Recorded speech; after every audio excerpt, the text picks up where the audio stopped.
I look good. I look exactly the way you wish you could. I look good. I look good. Come on.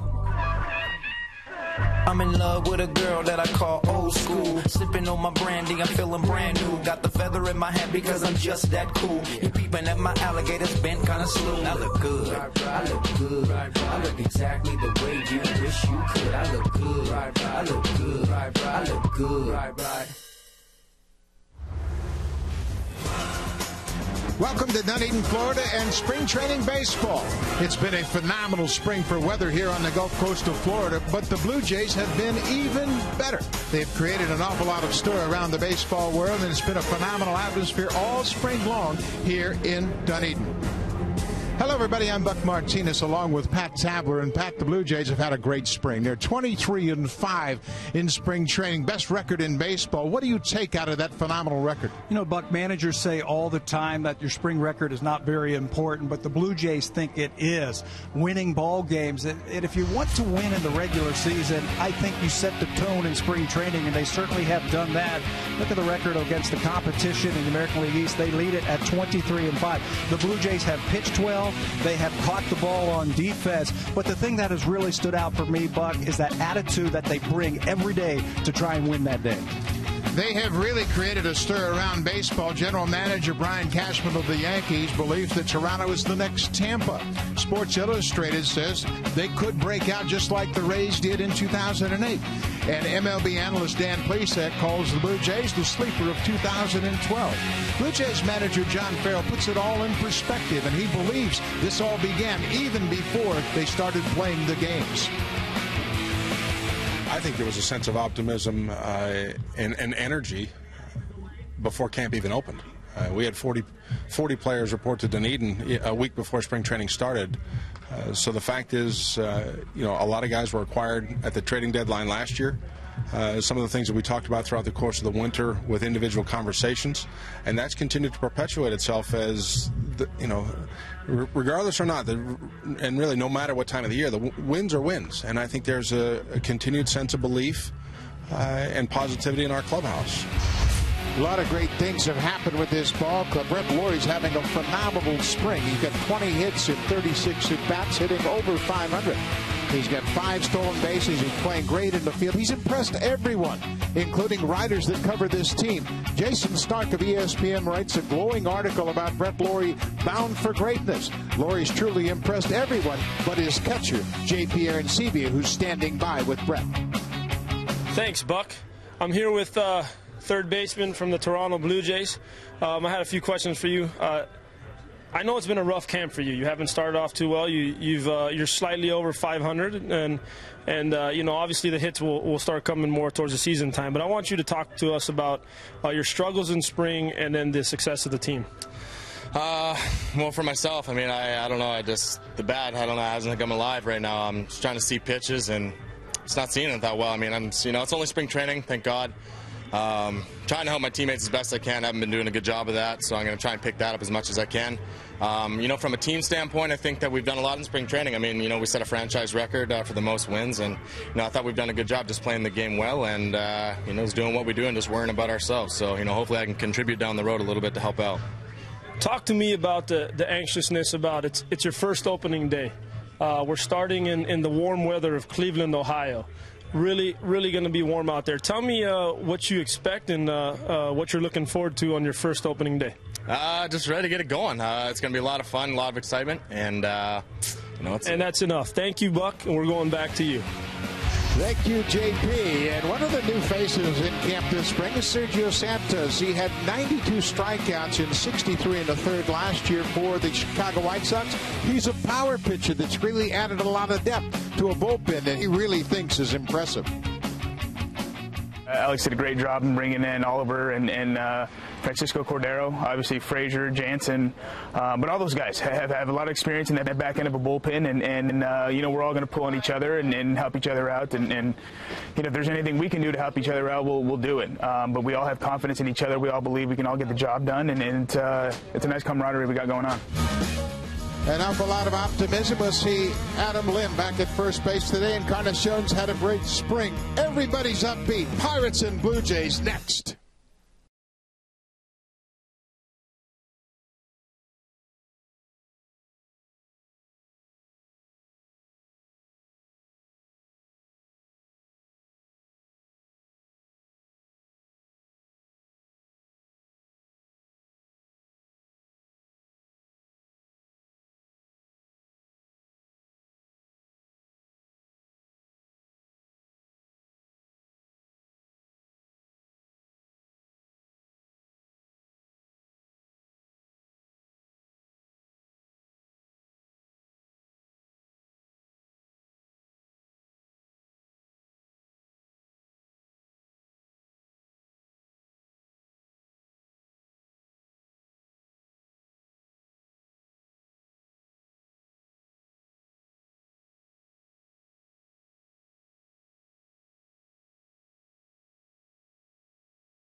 Welcome back to Dunedin. The fans are filing in. There has been a lot of buzz about this ball club all spring long. They have supported the team very well here at Florida Auto Exchange Stadium in Dunedin, Florida.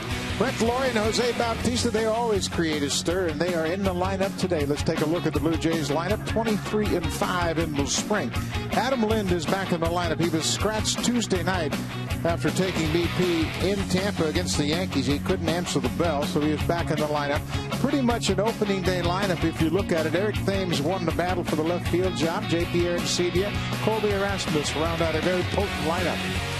For Pittsburgh, the heart and soul of their ball club is their three-hitter, center fielder Andrew McCutchen. He was rewarded with a 6-year, $50 million contract this spring. They are 8-18, and they are set to take on Brandon Morrow, who will start for the 5th time this spring for the Blue Jays. Brandon Morrow last pitched in a big league game in spring training back on March the 22nd. They've had him throw a couple of sessions down in the minor leagues to work on a few things, most notably the curveball in his split changeup. 2-0 with a very good 0.6 earned run average. Morrow's been outstanding this spring. Here's the first pitch of the ball game to Alex Presley, the leadoff batter. Taken up and away. Morrow worked last Tuesday in a minor league game. As a matter of fact, he pitched and opposed Jeff Karstens, who will start here today for Pittsburgh.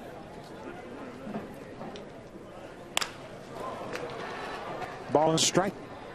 What should we look for from Morrow today? Well, one of the things that Bannon has been working on this spring, he really wanted to work on his curveball a little bit more. The scouting report on Brandon Morrow, you know he's got that bread and butter, that #1 pitch, that fastball he'll throw 56% of the time. It's the curveball in the split sinker that he's really wanted to refine in the spring. Gets that miles per hour difference a little bit wider than his fastball. Off the end bat, Lind will toss to Morrow, and Presley's retired first out of the ball game. Presley was out in front and got fooled by that pitch. That's the pitch again, what he has been working on. Let's take a look at his numbers, what he has done, and he's been great this spring. He has attacked the strike zone with his fastball. Again, he's been trying to work in his curveball just a little bit more to get hitters off of his fastball. He's used his split change just a little bit more. But he said the other day the key for him is fastball command, and it always will be. When you've got that kind of arm, you got to make sure you don't forget about your bread and butter. Jose TABATA, the #2 hitter in the Pirates line. First pitch strike, and that first pitch fastball for a strike sets up everything. Yeah, he's got so many weapons that he can use to get you out. Brandon Morrow seems a lot more relaxed this spring. Seems very confident. Where was that one? Looked like the same pitch, ball on the strike. Well, they got a new contract. He signed a 3-year contract, and he doesn't have to worry about the finances. All he has to think about now is pitching. There's that curveball, and he's getting squeezed. We've got a minor league umpire behind the plate. Jeff Gosney is upping this game this afternoon, and to me it looked like he's squeezing Morrow a little bit early in this ball game. Open it up. It's towards the end of spring training. There's a slider that's slapped foul out of play. Umpires, just like players, have to get ready for the regular season. And in talking to some of the veteran umpires around spring, they'll work 4 or 5 games behind the plate. That's about all they get. Kind of like a starting pitcher. Get about 4 or 5 starts behind the plate.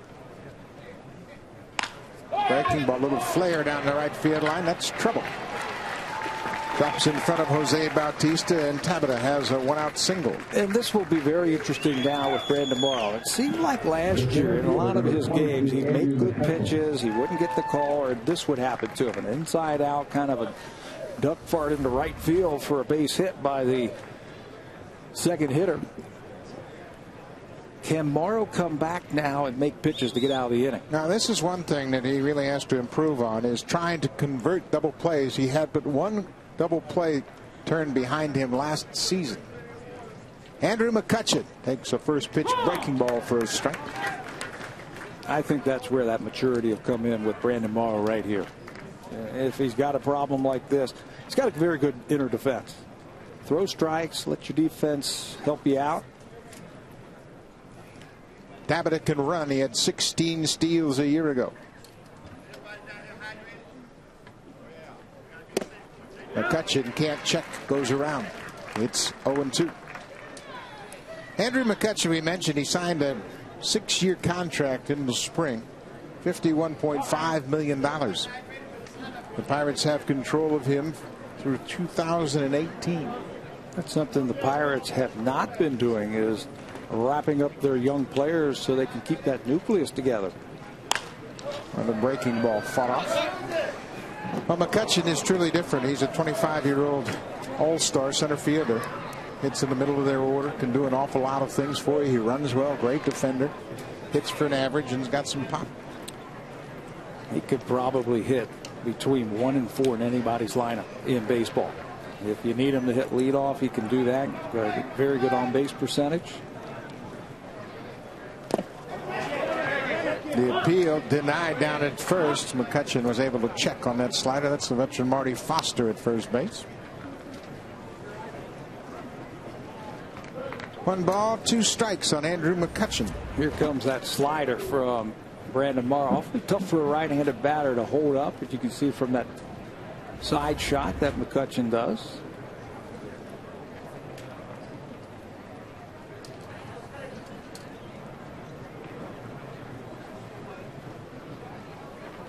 There's a good breaking ball, and McCutchen strikes out. Well, that's the one thing Morrow has worked on hard all throughout the spring, is getting that curveball consistent. He's got the difference in miles per hour. You can't just keep sitting on hard stuff. Last year when he would throw his curveball or a split change, John Farrell felt that it was just a little bit too hard. Looked a lot like a fastball. Now this year he has taken some miles per hour off, making it awfully tough on right-handed hitters. So with 2 outs, Morrow continues to work from the stretch. Second baseman Neil Walker, a switch hitter.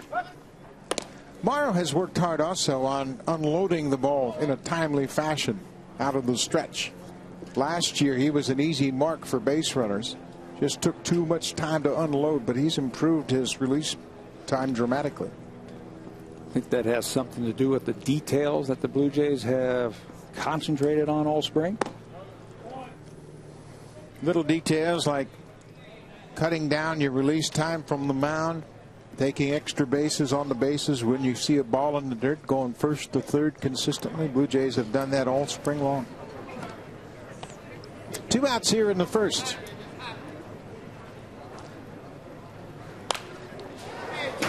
Well, there's a good example of what that curveball will do for Brandon Morrow. He struck out McCutchen with a slow curveball, and then Walker's got that in his mind, and he's way late on the fastball. And not afraid to throw it to both left-handers and right-handers.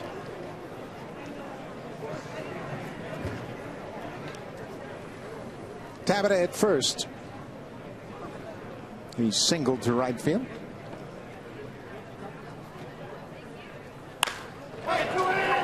Eric Thames backing up in front of the warning track, runs it down, and Morrow's out of the first inning. And gives up a little flare base hit to right and nothing else, and picked up a strikeout. Dunedin, Florida. It's been a fantastic spring.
Pittsburgh Pirates starting pitcher this afternoon is Jeff Karstens. As I mentioned, Karstens and Morrow pitched last Tuesday over at Bobby Maddox Complex in a minor league game. Karstens is a fixture in the rotation. Certainly has 3 games this spring. He's got a very good ERA, just over 2. 29 years old is Jeff Karstens. Doesn't throw very hard. He'll keep the ball around the dish.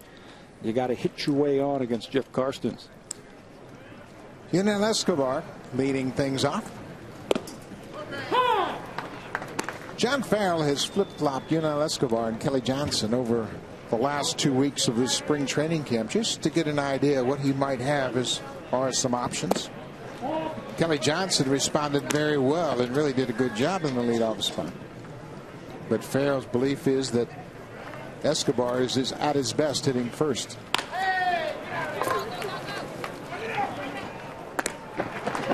Hit Barmes, the shortstop, throws out Escobar, 1 down. Let's take a look at the selection from Jeff Karstens, what he features, and most prominently that sinking fastball. He'll go to that 34% of the time. His fastball, he just uses that to set up all of his other pitches. He's got the slider, the curve, the change, and he'll cut the ball just a little bit. Again, he doesn't walk too many batters. He's going to be around the plate. Kelly Johnson takes the first pitch strike. You were talking about Kelly Johnson in the leadoff spot. It looked like he was very comfortable hitting there. We got a chance to watch him against CC Sabathia over in Tampa Bay, and he started the game off with a triple to right center field off of the big left-hander. Sinking fastball, cut on and missed. 1-2. Yeah, I think John Farrell just has some options now. You saw Kelly Johnson for about 4 games in a row hitting in that leadoff spot.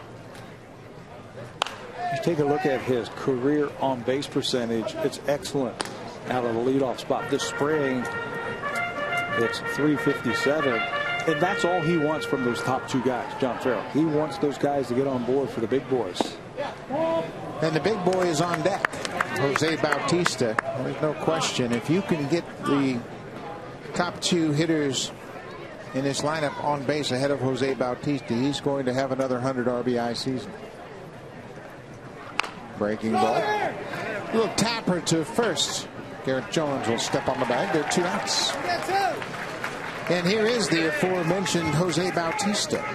There's been so much talk about Brett Lawrie, you forget that this is still Jose Bautista's team. What he has done the last 2 years is remarkable. .292 this spring. He has hit 4 home runs so far in spring training. Take that. Pedro Alvarez, too hot to handle. Boy, he's been swinging the bat well. Over the last 10 days to 2 weeks, Jose Bautista is starting to get that time. He's not wasting any time this afternoon. First pitch swing off of Jeff Karstens, and he sends a rocket right down to Alvarez. Too hot to handle. Homered in yesterday's game in Philadelphia. Hit a couple of home runs against the Yankees. Starting to get into midseason form. Encarnacion has looked great all spring long. He's made some subtle changes in his approach at the plate, and you can talk about it a bit. He's kept both hands on the bat, contrary to what he did a year ago when he would take that top handoff. When he swings the bat, he would let go with that top hand, and it really made him long in his swing. You watch him this spring, and EDWIN is a lot more compact with his swing. I think the whole key for him is to keep that front shoulder in. When he does that and he sees the ball a little bit longer, that's when he can unleash that big power back.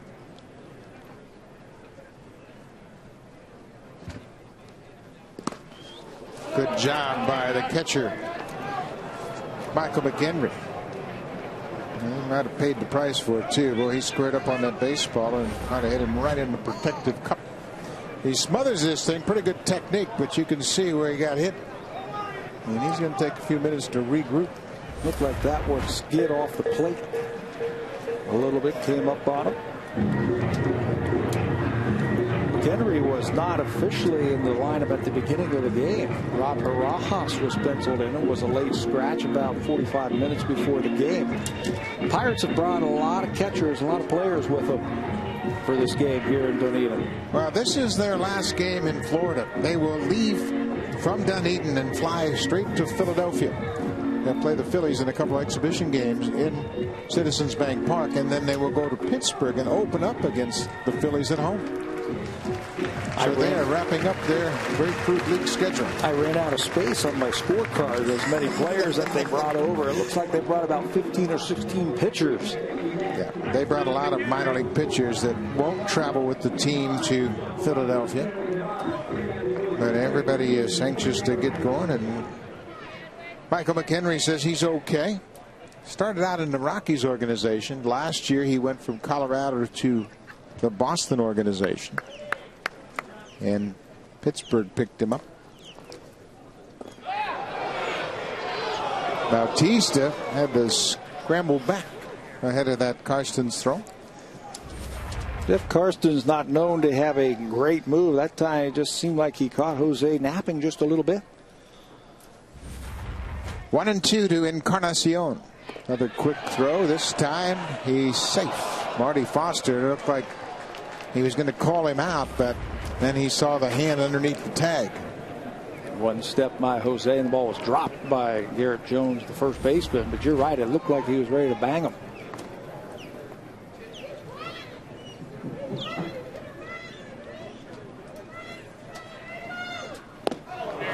Slider, and Encarnacion chases it. So the Blue Jays are done in their half of the first inning. We are scoreless here in Dunedin.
From the starting pitching perspective of things, and boy, oh boy, have these three starters really taken a step in the right direction. They certainly have. One of the things that John Farrell wanted to work with his starters was go a little bit deeper into the ball game, and the best way to do that, pound the strike zone. They certainly have done that. Romero, no earned runs. Brandon Morrow's been outstanding, and Henderson Alvarez potentially could be better than both of them when you look at the spring that he has had. First pitch strike, and that's always a good thing for Brandon Morrow. Garrett Jones, the first baseman. Jones hit 16 home runs a year ago, hitting .245 for the spring. I think Brandon Morrow has finally gotten to the point where he understands he doesn't have to be perfect with his location. He's got enough movement, enough velocity, and enough variance in his pitches to pound the strike zone. And if he does that, he's going to be fine. And I think that's the number one thing with young starters when they get to the major leagues. You don't have to be perfect to get big league hitters out. Your stuff will dictate the kind of pitcher that you are and how you're going to get them out. You just have to challenge them a little bit more. And I think the Blue Jays have done that this spring. Their starters, their relievers, they have said, hey, here's my stuff. Let me see if you can hit it. 0-2 line to Lind. Jones is retired. And I still feel if I'm a pitcher and he hits it hard, it's just an out. That's right. Foul ball, strike two, that type of thing. This time he hits it.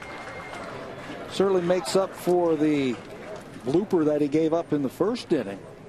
That time he hits it right on the screws and doesn't have anything to show for it.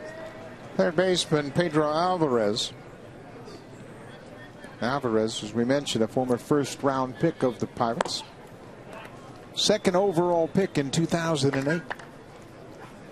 He has not lived up to the hype yet. Tremendous power.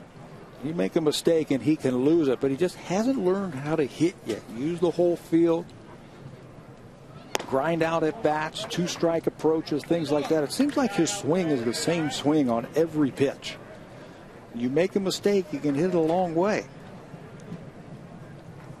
He has gone up and down the last couple of years.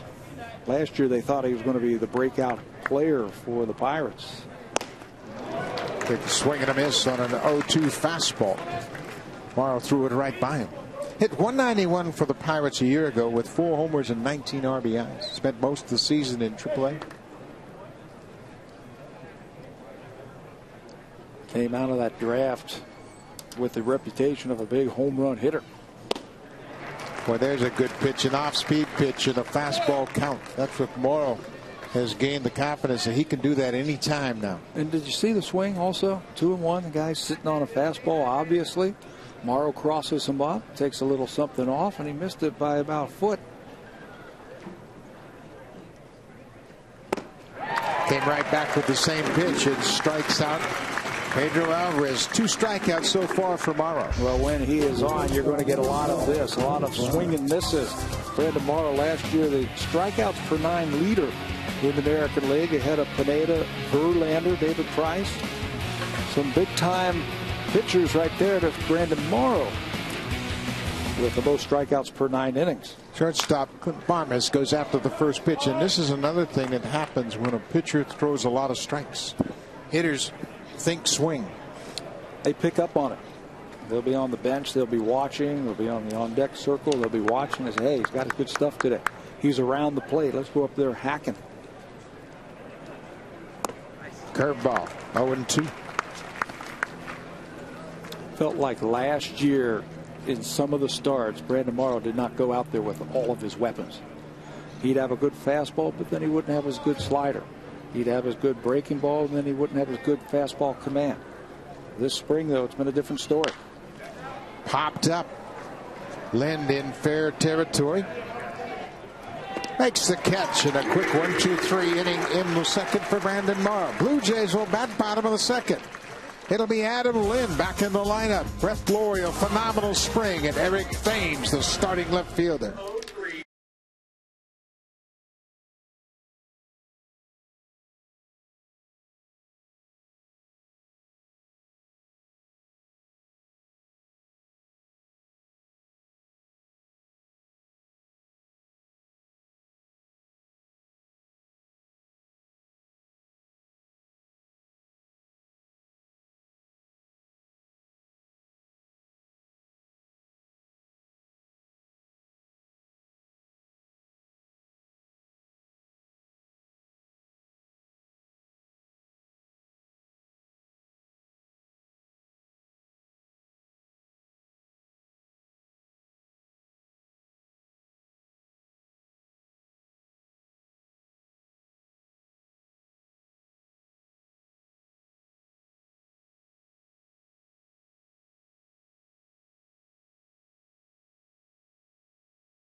Fans, a reminder, the regular season is just around the corner. The Blue Jays home opener presented by Honda, when the Blue Jays will welcome in the Boston Red Sox April 9th, 10th, and 11th. Monday, the opener is already sold out, but there are plenty of tickets available for Tuesday and Wednesday. Call the Blue Jays directly at 416-341-1234. You can log on to BlueJays.com or stop by most Rogers Plus locations. Good to see Adam Lynn back in the lineup. He was scratched with a back problem. He said that the back really healed up very quickly, and he wanted to get right back in the lineup, but the Blue Jays were conservative and have held him out until this game today. Just couldn't get it loose last Tuesday night in Tampa when they played the Yankees. He took some batting practice, took some ground balls, and then notified John Farrell that his back was just not loosening up. And you're right, when you're at the end of spring training, it's time to be very conservative with injuries.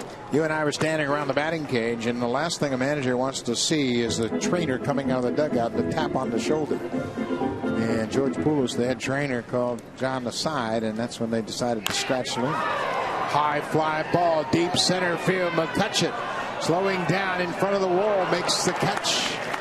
Adam Lynn used all of this ballpark. It flies out to center field to start the bottom of the second. Before he took a couple of days off with that back problem, he was really swinging the bat nicely. Stays back behind the ball. Here, that looked like an off-speed pitch, but timed it beautifully and just missed it. Hit it to the biggest part of the ballpark. He pulls that one, and Adam Lynn would have had his third home run of the spring. So with one out, Brett Lawrie will step in the box. You mentioned Lawrie with his gaudy spring training numbers. 556 average. And that'll go up a bit. That's the way he's been hitting all spring long. Taking whatever the pitcher will give him. And he's had a lot of ground ball base hits, but he's also driven the ball to the wall. Yeah, he doesn't just pull everything. He can use the whole field. This time he feels that Carson's going to try and get ahead of him quickly with a fastball, and he's ready for it. Right back through the box. You know, there are some players on this team you want to stop what you're doing just to watch them hit. Brett Lawrie's one of them.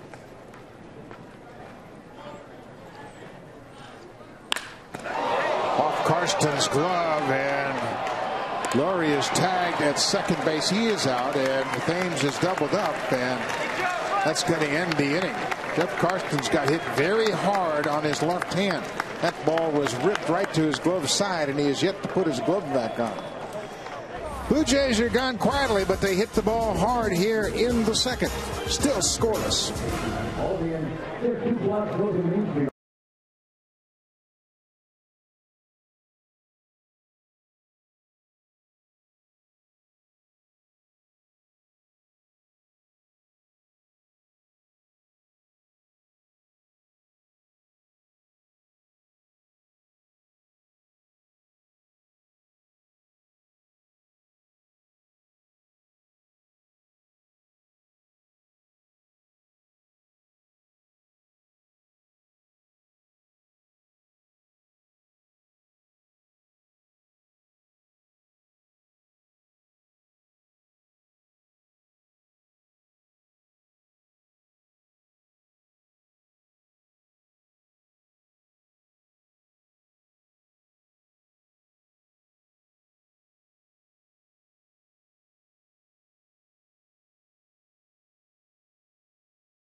As part of Sportsnet MLB Central season preview, watch the documentary Fair Ball. In August, Uganda Little League team was supposed to play Canada at the Little League World Series. Uganda was denied access to the United States to play, so the Canadian team went to Uganda to play a makeup game. Greg Zahn hosts this must-see documentary. It's an incredible story. Fair Ball, part of our season preview show, coming your way next.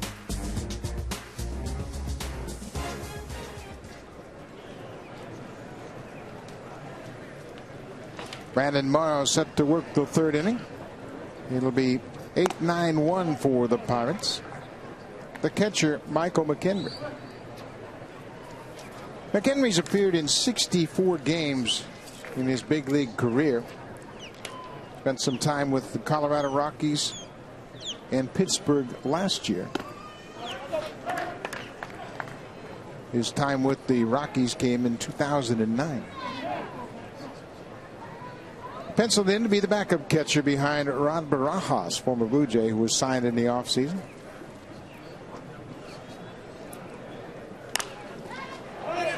Popped up. Aaron Sebia didn't see it, but Brett Lawrie's got a beat on it. Coach's box at third, and McHenry is retired. 1 out. Blue Jays were working on that drill the other day when we got here about 9:30, 10 o'clock in the morning to watch the pop-up priority drill, which is always entertaining in spring training. High sky here in Florida this afternoon. You got to stay right with it. Brett Lawrie not putting the glasses down. I feel like that's a problem right now. Pitcher Jeff Karstens is batting here this afternoon. Blue Jays, of course, will not use.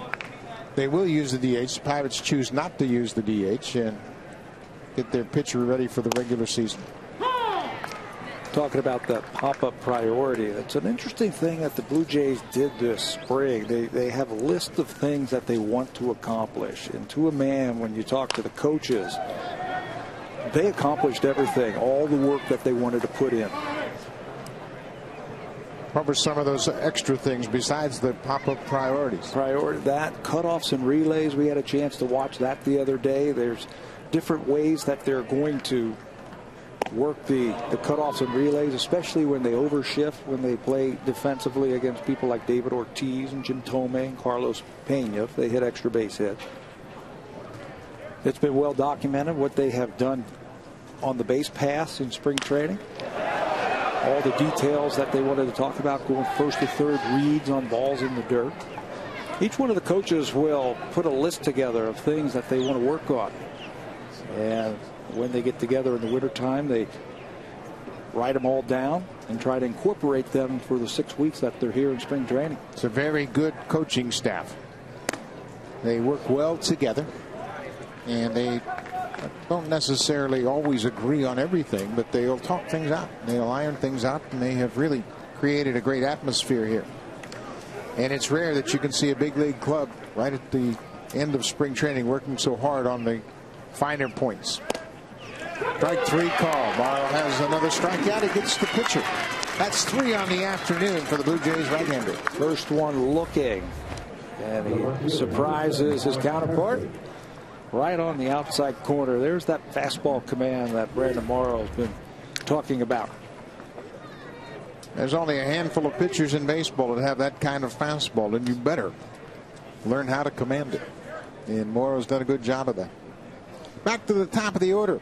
Alex Presley grounded to first, his first time up.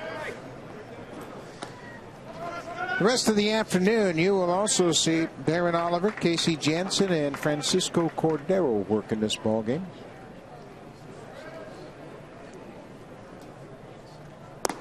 Casey Jansen has just picked it up right where he left off last year.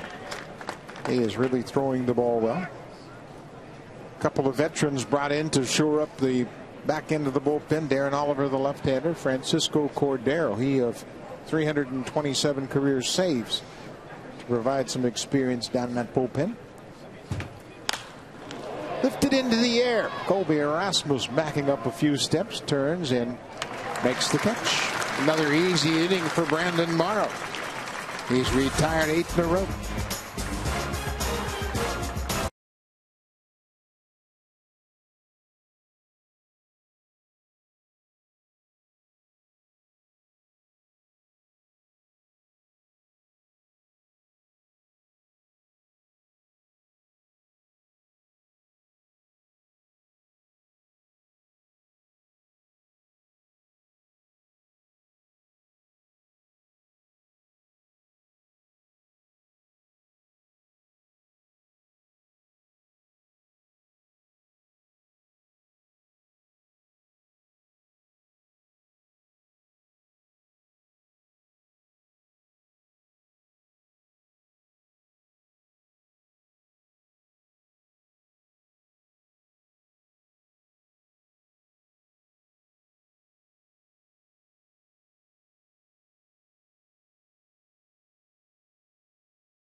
Brian Butterfield is one of the best coaches in baseball in my mind, and this is another example how the coaching is ongoing right down to the end of spring training. Yeah, it doesn't matter what day it is, what inning it is. He is going to go with his young players and talk about certain situations. These are the details that we were talking about. Coaches will pull them aside and talk about situations.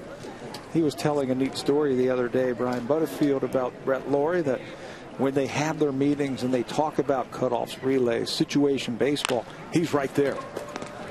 J.P. Arencibia hits it on the ground to third, and he's retired. First out of the bottom of the third. Says he's like a little kid. He's in the front row of all the meetings, and he's, yes, sir, yeah, that's right, that's right. Just really getting into it. He wants to make himself a good player. Hey, what, there are a lot of good people on this team, and certainly the coaching staff is going to make sure that they never drift. They bring them right back to center whenever they start to stray a bit. Colby Rasmus batting ninth in this batting order. Cut on the first pitch. Rasmus hit 173 for the Blue Jays after the trade. He hit 246 prior to the trade with the Cardinals, and he had 11 home runs in St. Louis. Just never really got it going with the bat once he joined the Blue Jays. Big two hopper to second. Easy play for Neil Walker. Two quick outs here in the third. Colby Rasmus is going to get the majority of the work in center field, and he's going to improve the team defensively no matter what. Just the stability you have in the outfield, and that was such a big problem for the ball club last year. Boy, they certainly had a lot of problems in the outfield defensively. A lot of miscommunication in the outfield. St. Louis comes to mind. Atlanta. Cincinnati. I mean, we could pick a handful of games where the outfield, just lack of communication, cost them ball games. And what have we said all along? If you make a mistake in the outfield, it's going to cost you a run. Another breaking ball in the dirt. Ball on a strike to the shortstop, Yunel Escobar. You kick it around on the infield, and the infield has a chance to turn two and erase that error. You make an error in the outfield, it's going to be a minimum of 2 bases, probably cost you a run. Driven toward right. TABATA back at the wall, and he's got room and makes the catch. Escobar's retired. We've played 3 complete. We'll have the manager join us from the dugout when we come back to Dunedin.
Back here in Dunedin, it's a scoreless ball game after 3, and we're pleased to be joined now by the manager, John Farrell. And John, we've raved about this spring, but specifically talk about your impressions of Brandon Miles so far in this ball game.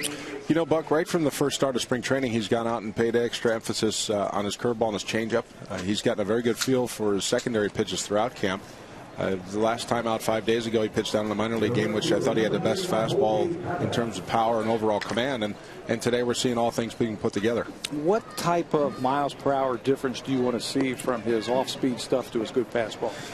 You know, Tabby, and I think when you get into that 10 to 12 miles an hour differential, then you've got the ability to throttle hitters back and forth. Last year, a lot of times until late in the year, where he was pretty much, fastball cutter, everything was in that low 90s range to mid 90s, so there wasn't a whole lot of adjustment for opposing hitters, and they just go in the box looking hard. This year, with a little bit more use of the curveball and changeup, that should allow those other two power pitches to be more effective.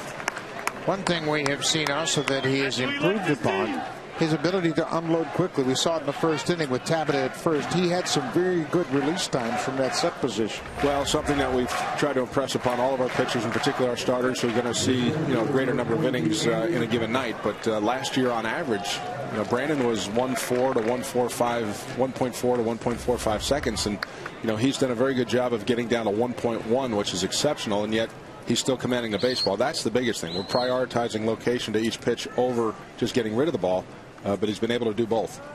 Andrew McCutchen at the plate with TABATA at second. Goes after that first pitch and lifts it into shallow left. Escobar way out. Thames now calls him off and makes the catch. Let's go back to that play. And I know you didn't get a good look at it, but Brent Laurie made a phenomenal play on that bunt by TABATA, but then made an unwise play when he threw it to first. He really didn't have a chance at TABATA. What are some of the things you talked about Brent Laurie as far as being under control maybe a little bit more?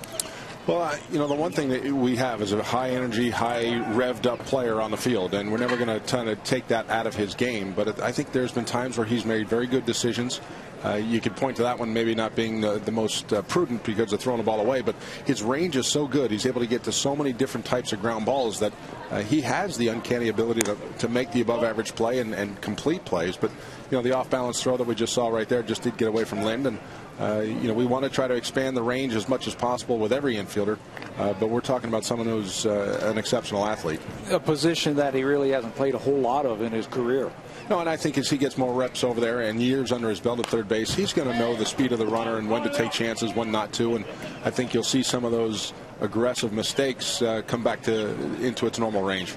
John, you've mentioned Ricky Romero, of course, is going to open up against Cleveland, but how is the rest of the rotation going to set up, and when might you make those final decisions? Well, we're going to take the next 2 days. Over in Detroit tomorrow, Brett Cecil goes, and then on Tuesday's ball game back here against Detroit, we'll have Henderson Alvarez go the first 4 innings, and then Kyle Drabek will pitch the last 5 in that ball game.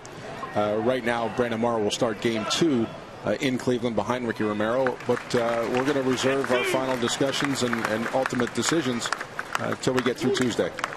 I guess it's a good situation when you have that many options.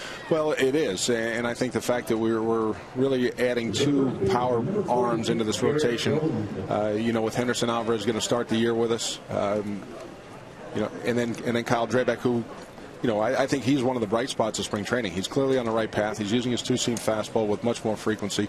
He's controlled his emotions, which is really the biggest thing. And the fact that we can get him on the right path and start him off on the right foot once the season begins, that's got a pretty good a chance to be another good power arm. But when we ultimately decide if he's our 5th guy and who's going to fill out the rest of the rotation, we're going to get through Tuesday. This inning is another step in the right direction for Brandon Morrow. After the bunt and the air, now he's got a chance to get out of it with no damage. I think that is more of an indication of him as a pitcher rather than a thrower. He's got the ability to get some swing and miss and get the strikeout when needed. And that's always been part of his mix. But, I think last year we saw a number of times where he'd get some guys on base, he'd get to 2 outs and almost rush to get through that 3rd out. And he's paced himself this spring. Whether his overall relaxation has been the result of signing a multi-year deal, sometimes you see that in players where they start to get a little bit more comfortable with who they are, and they can go out and work on things in spring training. And that's been the case for Brandon here in camp.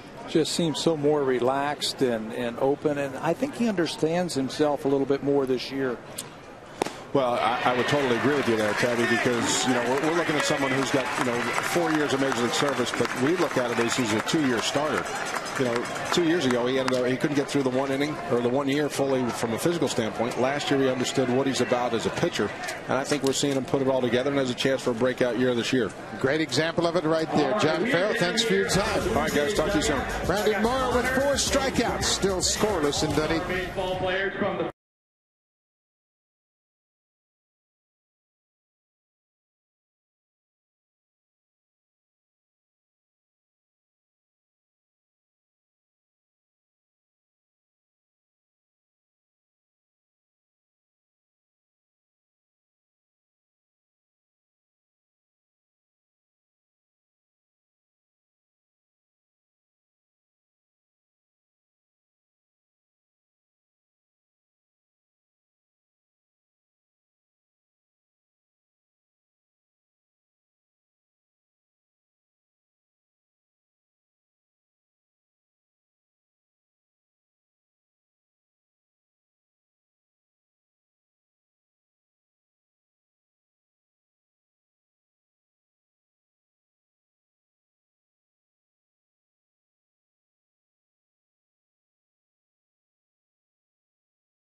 Brandon Morrow's given up a couple of base hits, one flare to right field and a bunt single. He also has 4 strikeouts, but he might be dealing with a little bit of a blister issue. We noticed on his uniform he's got a little bit of a blister working. Obviously the source of that blood on his pant leg. Pitchers generally will wipe their hand on their pant leg as that blister may have opened up, so it'll be interesting to see whether or not he continues in this game, and if not, it's not a big deal. He's only scheduled to go 4 innings and maybe a little bit more, but as you can see, he is throwing the ball very well.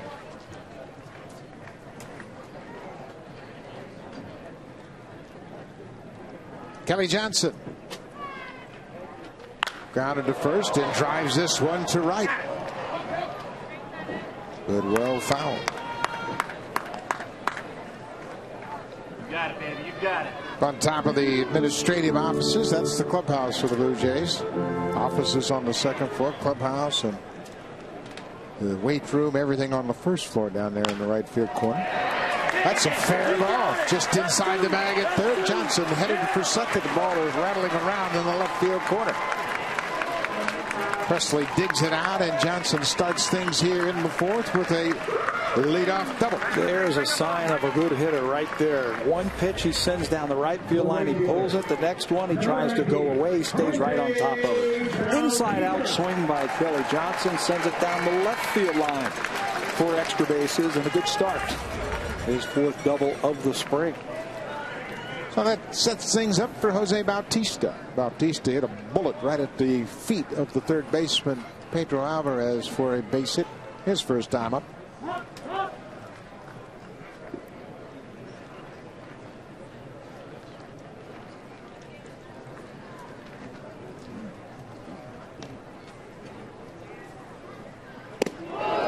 There's an off-speed pitch up and in that got away from Karsten. Mentioned Bautista, what a string of back-to-back seasons he has put together. As you take a look at this last pitch, Bautista just ducks away from that high changeup. 97 home runs over the last 2 years for Jose Bautista.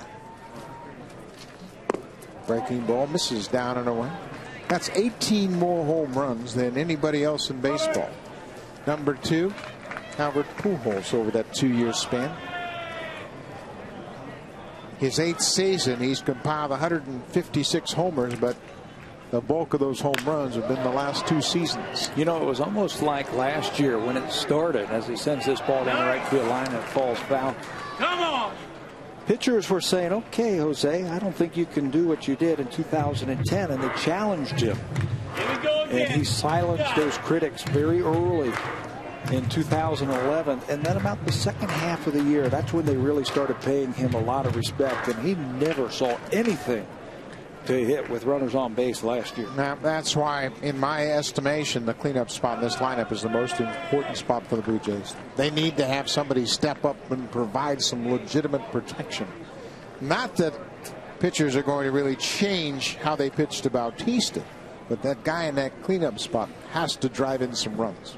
And that's the whole key. You don't need a guy who necessarily hits home runs. You want a guy who is going to produce. Adam Lynn, before he was hurt last year, 87 RBIs, 2nd on the club. EDWIN Encarnacion there this afternoon. He has had a very good spring. Very productive.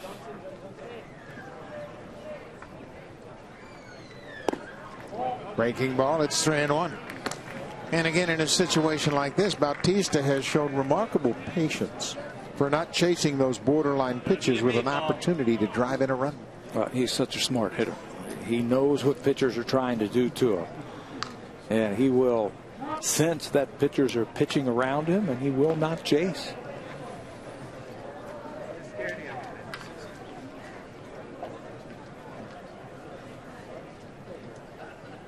When you look at the 2 years among the most productive hitters, Bautista, we mentioned his home run lead. He is 3rd in on-base percentage behind Miguel Cabrera and Joey Votto. Drives this one to right. TABATA has room. Tagging at second is Johnson. He'll move up 90 feet. That's another thing the Blue Jays have done very well. when they recognize it's going to be an out, especially with nobody out, they will take 90 feet every single time and get that base runner at third. And that's what their mindset is when they are on bases, thinking 90 feet. If you're on first base and you recognize the ball's going to be in the dirt, take off, move up 90 feet. If you're at second base and there's a long fly ball to any field, get back to the bag, read it, think about moving up 90 feet, catches it, and he can just jog into third base. And that makes everybody better. Edwin Encarnacion now gets to hit with the infield in, puts a little bit more pressure on that starter. Breaking ball off the plate outside. This lineup has a chance to really set up well. If Encarnacion can continue to be a productive bat, you've got right, left, and then you've got the protection of Lynn behind Encarnacion. Farrell has a lot of options in the middle of the order. Better balance than last year's ball club. It seemed like we were crying out for more left-handers last year. This year they've got a better balance between right and left-handers. A little bit more speed, a little bit more aggressiveness on the bases. It's a team that was fifth in the American League in run score. There's nothing wrong with this team offensively. Well, John Farrell has preached to his hitters how to manufacture runs. So when you go up against the Sabathias and the Lesters and the Verlanders, you can scratch and claw with them. Hey, it's imperative that you put together good at bats. How about good two-strike approaches? I have heard that more this spring than any spring that I've ever been around. Let me see what your two-strike approach is. Fight, battle, get that runner in from third base with less than 2 outs. This is a perfect example. Encarnacion hitting with a 2-2 count in a scoreless ball game.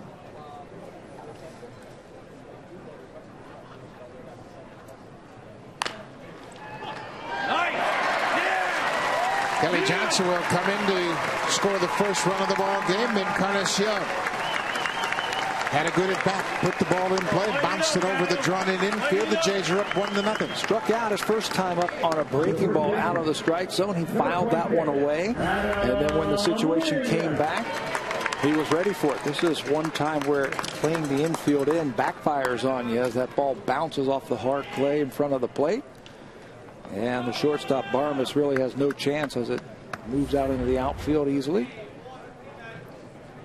Adam Lynn drove one to the wall in center field his first time up. Cuts on the first pitch. When the club has that mindset of moving up 90 feet, coaches talk about it, manager speaks to it early in the spring. But then when the players validate it, that's when everybody buys in. And it's fun when you're on a team like that. Breaking ball, throw to second, right on the money, in time to get Encarnacion. He didn't think the tag was down quick enough. McHenry made a strong throw and had a quick release. And very accurate with his throw. It looked like Encarnacion got a great jump, and McHenry throws it right where he needed to. A little bit to the first base side of second base, where the shortstop can just catch and tag in one motion. Encarnacion had 8 steals last year. He really ran the bases well at the end of the season. He's become an interesting player. He's in great shape, swinging the bat very well, and playing with a lot of confidence right now. And you know what he's doing? He's playing multiple positions, which helps the manager fill out his lineup. He's productive at the plate. He can play first base. He has played some third base. He's even had a couple of starts in left field this spring. Certainly showed that he could DH last year. Well, the thing about Encarnacion playing in left field is John Farrell wants to have as many options as possible when you look at interleague play. If Encarnacion can play in left field and start some of those interleague games, you'll keep his bat in the lineup. Blue Jays a year ago just 8-10 in interleague play. It's another area they're going to have to improve if they hope to move up in the AL East. Full count, 2 outs. Blue Jays have taken a 1-0 lead here, bottom of the 4th. Just foul. Adam Lynn certainly a key part of this offense, and if he can hit the way he did the first part of the season and carry that for 6 months, he'll be hitting behind Bautista every day. Nice dive, nice dive. Here you go, Evan. One thing that Lynn had problems with a year ago was chasing those borderline pitches, anxious to get something going with the bat. That time he had a good at bat and worked the walk. I think he had some problem trying to get the bat started when he had the back problems. There's the pinch runner that will come in for Lynn. Yan Gomes. And you will hear more from Yan Gomes. Brett Lawrie cuts and misses on the first pitch, a breaking ball. Gomes has had a heck of a spring. He's been reassigned to the minor league camp, but he hit 7 doubles in spring training. He can catch, he can play third, he can play first. Lawrie gets out in front of that breaking ball and lifts it to left. Presley makes the catch. The Blue Jays are retired, but they get on the board first. They've taken a 1-0 lead on an EDWIN ENCARNACION RBI single.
Top of the 5th inning, Casey Jansen comes on to take over for Brandon Morrow, and Jansen's had a great spring this year as well. Casey Jansen's a guy that really pitched his way into prominence last year, and I believe before it's all said and done, he's going to be a guy that'll be prominent to close out ball games 8th inning.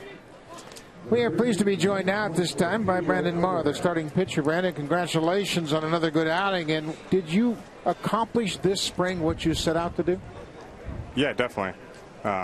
You know, and I said it from day one, I'm trying to, you know, polish up those second, third, and fourth pitches that I think are going to make a big difference in getting a lot of quick outs and pitching deeper in the ball games and just keeping hitters off balance in general.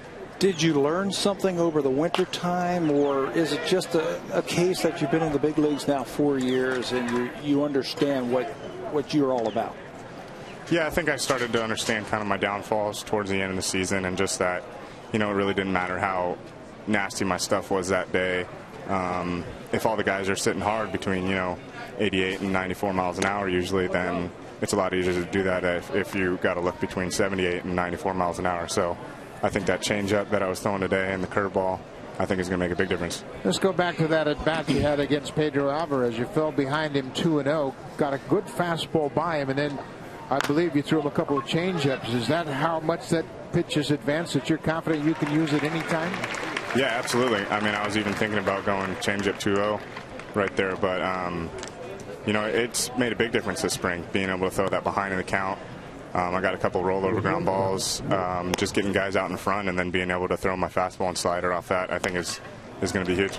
Did you make any physical changes in your grip or anything like that on your off-speed stuff?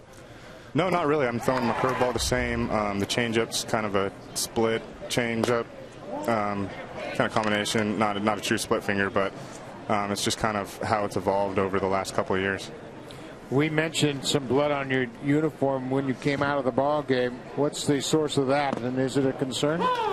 It's just I threw a fastball and followed through with my finger and just kind of took a chunk out of the top of my thumb. It's fine. It's happened a few times before. It's on the top, so it doesn't affect my grip on the ball at all. Last year, you had a grand total of 1 double play turn behind you. This year, with that sinking fastball and your great changeup, I would expect you're going to have a lot more double plays. But talk about the infield defense with Laurie at third and Kelly Johnson at second, how that might affect the way you pitch. Well, I think Kelly turns a great double play. You watch him out there. He's got great hands, gets rid of it quick. He's got good range, and Laurie's just, hard-nosed guy that's going to stick his chin in there, and if he has to, chest up a ball and make it any play that he can. Talk about what you get to do now between today, after today's start, and your first start in Cleveland. Yeah, I'll just take an extra day in between because we have that off day right after opening day, and then so I'll throw my bullpen a day later and just try and stay on the same schedule other than that. Brandon, talk about the development of this chemistry of this starting staff. I know a lot of guys feed off of Ricky Romero, and I know you're starting to get confidence where you can be one of those leaders as well. Talk about how this team is coming together and the confidence is growing, especially here at the end of the spring training. Yeah, I think everybody, has really come together over the last couple of years. We've been together. This is my third year here now, and everybody else has pretty much been here the same time. Henderson had a great debut last year and coming into camp with some swagger, and Ricky, of course, got great presence out there. I think the other guys, couple good outings in the beginning of the year and gained that confidence, and I think we definitely have the staff to be able to hang with everybody. Is there a mindset that you take to the mound now, a little bit meaner, if you will, when you go out there? Well, I think just more aggressive. I think I'm throwing all my pitches over the plate, not trying to get him to chase stuff. I want him to hit that changeup into the ground and want him to, swing at that curveball, because then that makes everything else better. Like I was talking about earlier, is just speeding him up and slowing him down. And I'm really trying to stay in the zone with everything and, kind of thinking about the way I'm setting up guys a little bit more, shaking quite a bit more this spring, and, really using those to my advantage to keep guys off balance. Brandon, congratulations on a great spring. We appreciate your time, and we look forward to seeing you in Cleveland. All right. Thanks, guys. Thanks a lot. That's Brandon Morrow, who had a great spring and finished up with an 0.50 ERA for the spring, and he did a nice job. And how about the nice job JP Arencibia and Kelly Johnson did to gun down Pedro Alvarez? That's one of the things that JP was telling us the other day, that he felt like his throwing was starting to come around. He's receiving the ball a lot better this year, softer hands, calling a very good game, and he felt like he could improve his throwing, and he feels like it's starting to come around. It certainly did on that throw. Casey Jansen, 1-2 to the catcher, Michael McKinley. You know what? People are quick to criticize JP Arencibia for his catching skills. First of all, because he's an offensive player, puts up big numbers offensively, and you want to criticize a player for maybe his weaknesses, but he's worked hard. And he's made some mechanical changes, and he's made some physical changes with his glove. He's changed his glove. This ball is popped into right field. We'll talk more about JP Arencibia as the game continues. Bautista hauls it in. Casey Jansen has a clean inning with some help from his catcher. 1-0 Blue Jays.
Some of the Blue Jays will be giving away collectible bobbleheads. The series will start on May 20th. Brandon Morrow's bobblehead will be given away when the Blue Jays welcome in the New York Mets.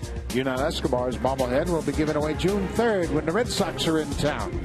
Ricky Romero's bobblehead August 19th with the Texas Rangers in town. The first 20,000 fans to each game will receive a bobblehead. You can buy a flex pack and collect the full set. Call the Blue Jays for more information at 416-341-1234. Log on to BlueJays.com or stop by most Rogers Plus locations for how you can pick up the entire set of bobblehead dolls. Daniel Moscos, the new pitcher into the ball game. Last year with the Pirates in 31 games, he had an impressive .296 ERA. So he takes over for Jeff Karstens, as Karstens just had a short tune-up his last start of the spring. Eric Thames hit a rocket off the glove of Jeff Karstens back in the second inning that ended up a 1-4-3 double play. What have you seen from Eric Thames that suggests he was worthy of winning the left field job? He's got a chance. When he gets in there, he will battle you.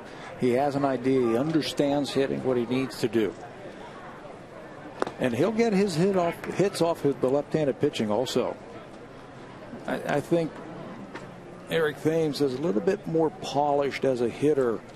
He's closed up the holes a little bit more so than Travis Snyder. Doesn't mean that Travis Snyder is not going to be a good big league hitter. Just right now, as we speak on April the 1st, it just seems like Thames is a little bit more polished. Eric Thames made more starts in left field than anybody on the Blue Jays team last year. 51. You can see his numbers against lefties, and he'll improve. He was a rookie just learning how to hit them. But he made 51 starts in left field, and that led the Blue Jays in left field starts. Those too far in that breaking ball, they just couldn't check in time. And I bet you that had a lot to do with the decision to keep Thames this year, what he did in the major leagues last year. No question about it, and John Farrell mentioned it often. He said Thames is the incumbent. He started 47 of the final 51 games in left field. And he did a job. He came in with a goal of winning that starting position in left, and he did it. Aaron Sevilla bounces it past Pedro Alvarez down the left field line. He's headed for second base. Here's the throw. Aaron Sevilla is in there with a head-first slide. J.P. Aaron Sevilla with his third double of the spring. He has really been swinging the bat well all spring. That average is starting to go up. This time Alvarez got one from Bautista in the first inning. This time, watch your lips. It takes a wicked hop right over his glove and down the left field line for extra bases. Look at that one as it hits the hard dirt. JP is starting to swing it like we know he can. Alvarez has really been tested at third so far. Colby Rasmus, the number 9 hitter, with one out.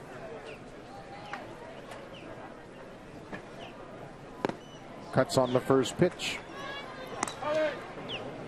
Rasmus has not had a good spring. Coming into this game batting 184, and he's had 49 at bats prior to this game. But he's been working on some mechanical changes. He's tempered his leg kick, trying to stay in the big part of the field. And he's worked on that consistently. You can see it every day in batting practice. Colby Rasmus is, in baseball terms, we call him a hooker. He hooks the ball, tries to get the bat head out and hook the ball and pull it down to right field. What Wade Murphy, John Farrell have been working with him. And you said it. Try to stay inside the ball. Try to stay in the big part of the ballpark. Take the ball right back through the middle. And I think that will help him keep his front shoulder in and see the ball just a little bit longer. Anytime you're a pull hitter, whether you're left-handed or right-handed, you have to decide to swing so early in that at bat. You don't have much of a time to judge if it's going to be a good pitch or a bad pitch, or if it's going to be a heater or a breaking ball. You have to commit so early to pull the ball. I think especially against left-handers who have a good breaking ball, you've got to see the ball a little bit longer if you're a left-handed batter. Stay on it. Think about the big part of the field. A line drive right over the shortstop's head. He's shut off at the right side of the infield right now with 2 strikes, and you think big part. That ball is hooked off the end of the bat, and it'll fall into foul ground. Just out in front.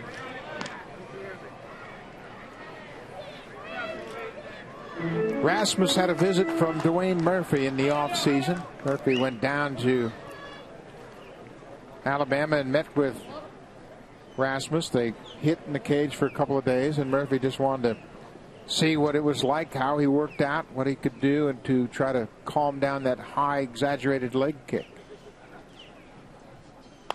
That's got to have a good impression for a hitter, to have your coach come all the way to your winter home and try to get things started early. I wouldn't know. They never did that for me. Most of the coaches didn't even know where I lived. They didn't have your phone number either. I thought it was just me. But you're right. To have the coach call you up and come and visit you and talk about hitting to make you a better hitter, just got to help you.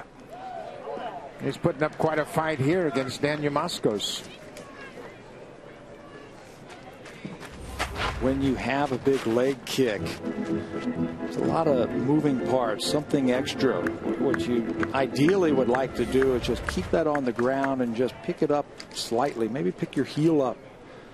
Keeps that body from moving all over the place. And you don't have to start as early. 2-2. Aaron Sebia at second. Moskos gets him with a fastball running down and in. Second strikeout of the inning for Moscow. They're 2 down. Number 5, let's go. You talk about hitters being very quiet at the plate, and the good ones seem to be very quiet. You have those extra moving parts. That time, fastball got underneath the bat of Colby Rasmus. Back to the top of the order. Yunel Escobar is 0 for 2 so far. Blue Jays lead it 1-0.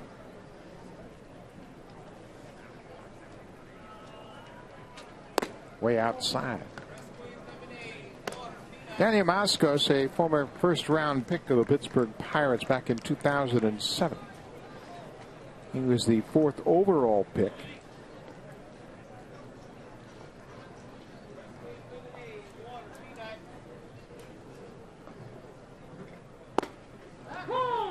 Aaron Sebia was way off the bag at second, but Neil Walker, the second baseman, wasn't covering. Aaron Sebia trying to work for that extra lead. Just get a couple of more feet out there in case a hard hit ball to the outfield. Give yourself a chance to score. McKendry picked up on it and thought about putting a pickoff play on behind him. Well, again, another example of paying attention to detail. 2 outs. Catcher doesn't run well. Work for that bigger lead. Don't get complacent. Don't be a spectator out there. Try to get as big a lead as possible. And you know, with 2 outs, the middle infield are going to play deep to try and knock down any ball to keep it on the infield. They're not worried about trying to throw a pickoff play on. So get out there. So now Walker puts on a pickoff play, and Moskos wasn't ready to spin and fire. Aaron Sebia has shortened his lead a bit. 2 balls and a strike. Blue Jays lead 1-0. Edwin Encarnacion drove in the only run of the ball game back in the 4th. The infield was drawn in, and he bounced it over Clint Barmas's head. Kelly Johnson had doubled and moved to third on a fly ball. He scored the only run of the ball game.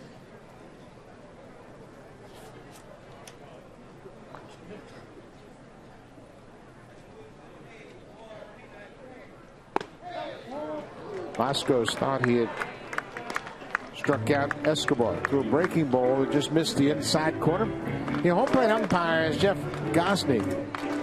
He's a minor league umpire, and he has been very tight with the strike zone all afternoon. But tight for both sides. Full count, 2 outs. Right back to Moskos. Stays on his feet, recovers in time to get Escobar. Karstens, and now Moscos both have had comebackers right back to the mound. Moscos was able to retire Escobar and get out of the inning. Another line shot right back to the pitcher, but Mosco stays on his feet and throws out Escobar.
The veteran Darren Oliver takes over here as we're prepared to start the 6th inning. Oliver, a left-hander, brought in to shore up the bullpen.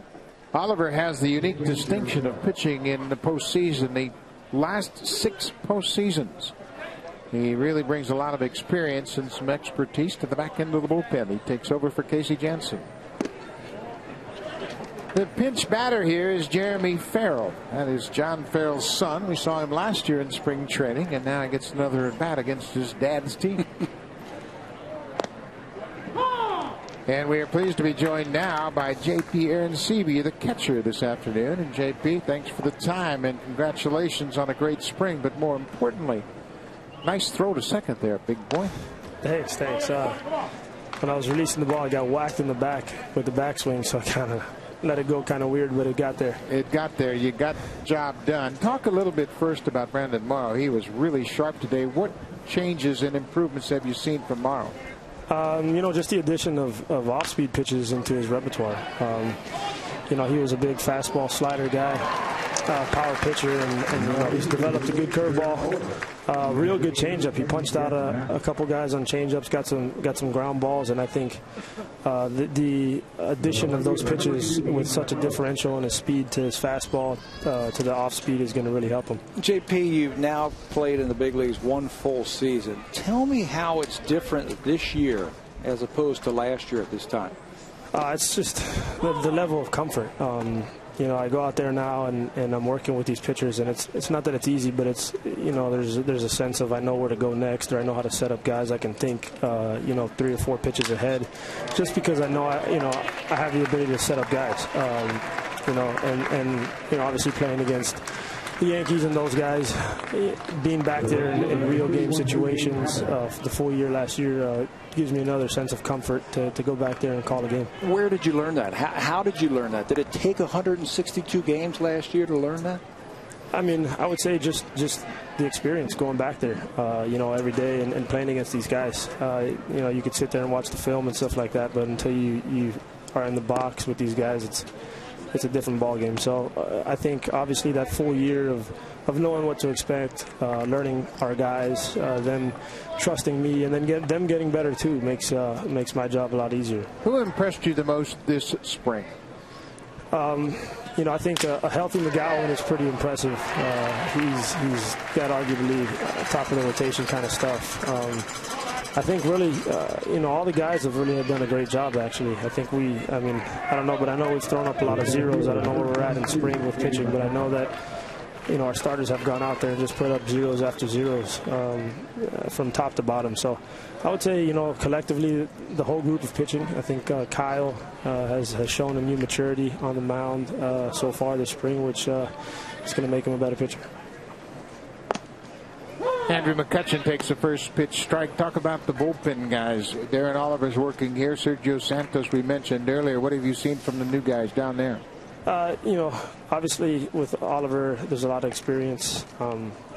He's got some real good stuff. He's can throw a lot of pitches in any count. Sergio Santos, he's got lights out stuff. He's got a mid-90s fastball, and his slider is one of the latest breaking sliders I've ever caught in my life. So, and then you add, Villanueva, Jansen, and Frazier out there. And, and Luis Perez, who's actually throwing the ball really, really well. I think he's really learned himself, and he's gone and thrown very well. JP, can you stay with us for another half inning? Yeah. Okay, thank you. When you come back a little bit from the catcher, JP Arancibia, 1-0 Blue Jays.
Blue Jays in April will have a very interesting schedule. The Boston Red Sox will open things up April 9th through the 11th. The Orioles follow them into town after an off day. It begins on the 13th.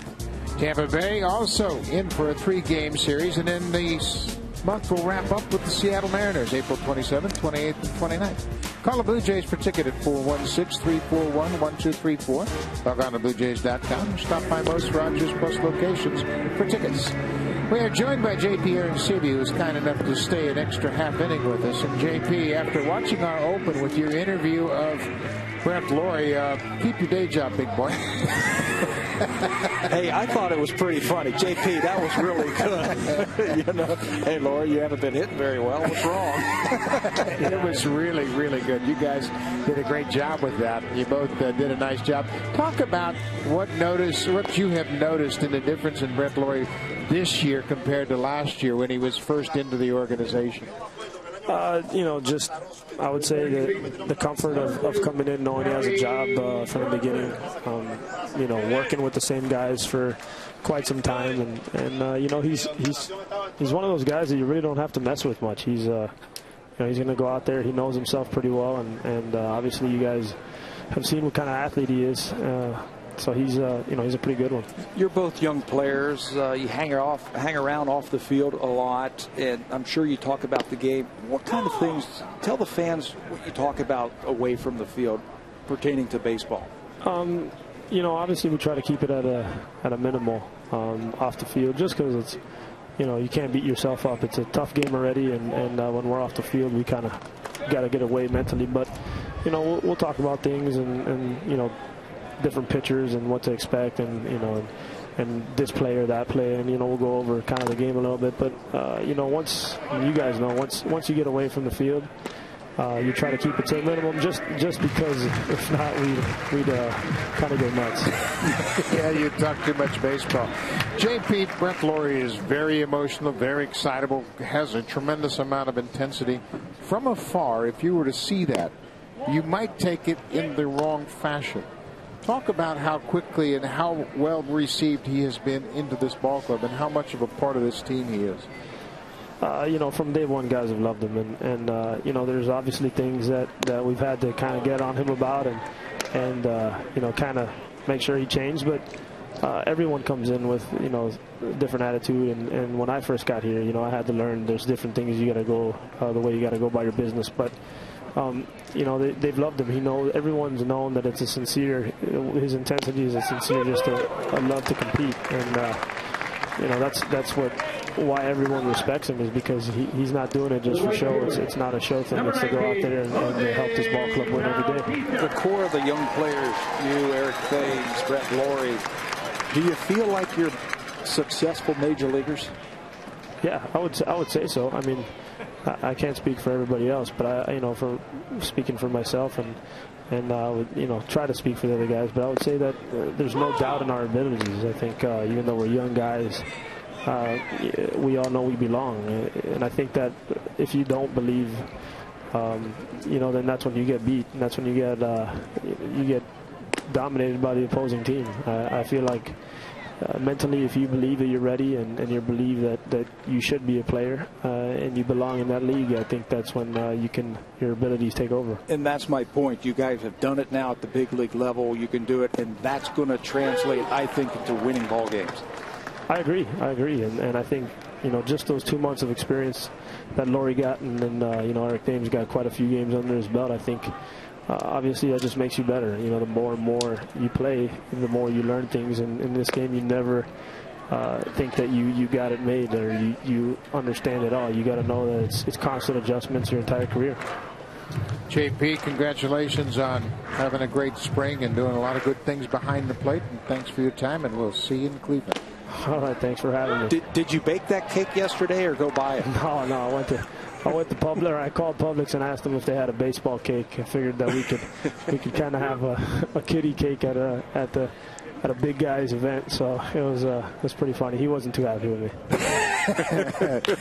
There's a breaking ball pulled to third. JP, thank you for your time. Bautista is thrown out, and that was JP Arencibia. The cake reference was a cake that JP Arencibia bought for his catching partner, Jeff Mathis. Mathis' 29th birthday was yesterday.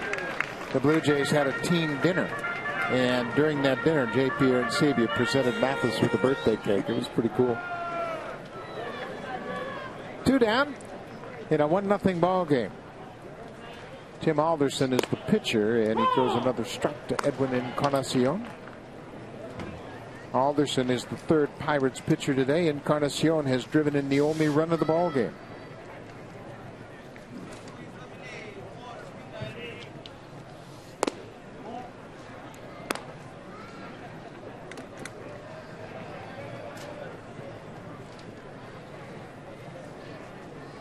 $14 RBI for Encarnacion this spring.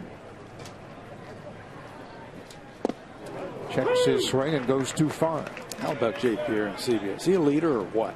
Yeah, he really is. And you talk about leaders. Obviously, Bautista's the leader of this team, but he's got a lot of assistants. Guys that take care of their own territory, but also JP will work hard with the pitchers. He's become very vocal. Off the end of the bat. Little flare into right field. TABATA broke back and can't make the play. TABATA didn't get a good read off the bat. You see that a lot here in this ballpark during spring training. The stands are low, the sun is bright, there's a lot of concrete, and a lot of defenders don't pick up the ball off the bat. And he's playing a deep right field to begin with. When you see a big power hitter like this hit one, take a full swing, and hits it off the end of the bat, it's not going to carry where TABATA was playing. He made the mistake in taking a step back, and that was all that Encarnacion needed to get his second hit of the afternoon. Yan Gomes will bat for the first time this afternoon. Gomes playing first base. He took over as a pinch runner back in the fourth. Gomes has had an impressive spring. This is his 20th game. Brings a .351 average into the game. He's also hit 7 doubles. He has certainly opened up the eyes of the Blue Jays when camp started. He was just another member of the organization, but then once the game started, he started raking with that bat, playing different positions, so he's showing some versatility that I think he is in the discussion. If something would happen to one of the Blue Jay major league players, he'd be the guy to get called up. Yeah, I think they could call him up as a backup catcher. They could call him up to fill in at third and first. He swings the bat with authority. He has a homer and 9 RBI. Interesting young man. He was born in Brazil. This time he chases a breaking ball and strikes out. The Blue Jays go quietly here in the 6th. It's a 1-0 ball game.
Changes. Encarnacion has made it to Pat. Break it down. Watch him on the left. This is last year, how he lets go and tries to finish with one arm. Ball down and away, and he finishes. He releases that top hand. This year he wants to be in a little bit stronger position, so when he swings the bat, the hands stay on the bat. And it reminds me a lot of what the New York Yankees are starting to do. Curtis Granderson staying together, staying strong with 2 hands on the bat on the follow-through. Encarnacion, certainly it's paying off for him. It's interesting how the school of hitting changes over the years. In the 70s, it was Charlie Lau and George Brett and Walt Reniak with the White Sox. Take that hand off. The Boston Red Sox did it. Now we're transitioning back with Kevin Long in New York, the hitting coach. Certainly Granderson has really taken that and put up big numbers. Speaking of good numbers, Francisco Cordero in 9 games this spring has pitched well. He got a whip of just over 1, but this brings an awful lot of experience, much like Darren Oliver, to the back end of the bullpen. Watch Francisco Cordero from spring training. Don't worry about what he did early in the spring. He knows how to get himself and get his arm into shape. It's almost like he is building towards the end of spring training. The slider is a little bit sharper. The breaking ball is a little bit better. The sinker is just a little bit better as he works towards opening day. Good off-speed pitch fools Neil Walker. It's 1-1. Cordero has 327 career saves. He had a career-high 49 saves for the Texas Rangers back in 2004.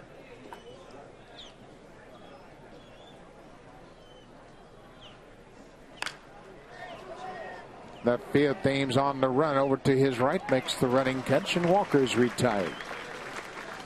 But you bring in veterans like Oliver and Cordero, and then a young power arm like Sergio Santos. It certainly beefs up your bullpen to a point where you get in position to eliminate all those blown saves. 25 blown saves for the Blue Jays a year ago.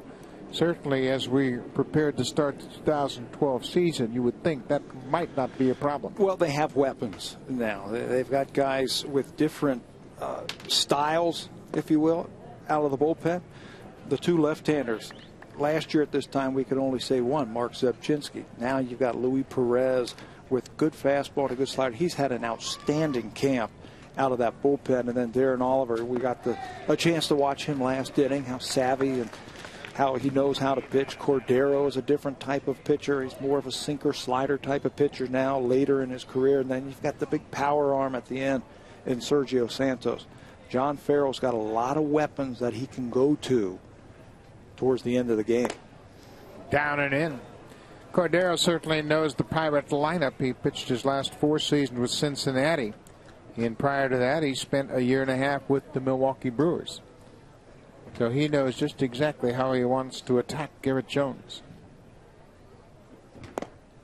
Off-speed pitch. Good changeup. Fools Jones. There was a time when Cordero was among the leaders in strikeouts per 9 innings, but that has passed.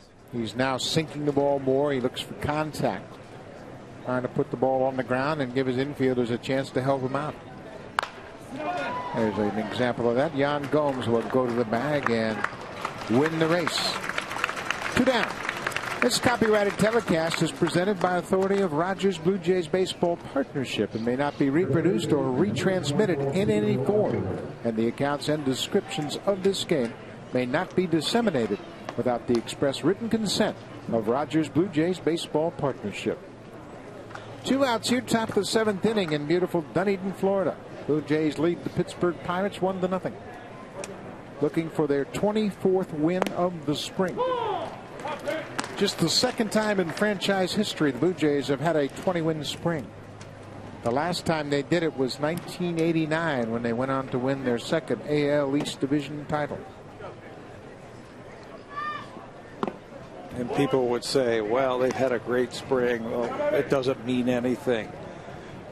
What do you think? I think they're wrong. I think you set the tone in spring training. You set the mindset about winning ball games. We certainly saw it in the minor leagues last year. And now in spring training games, you set the mindset that you're going to win.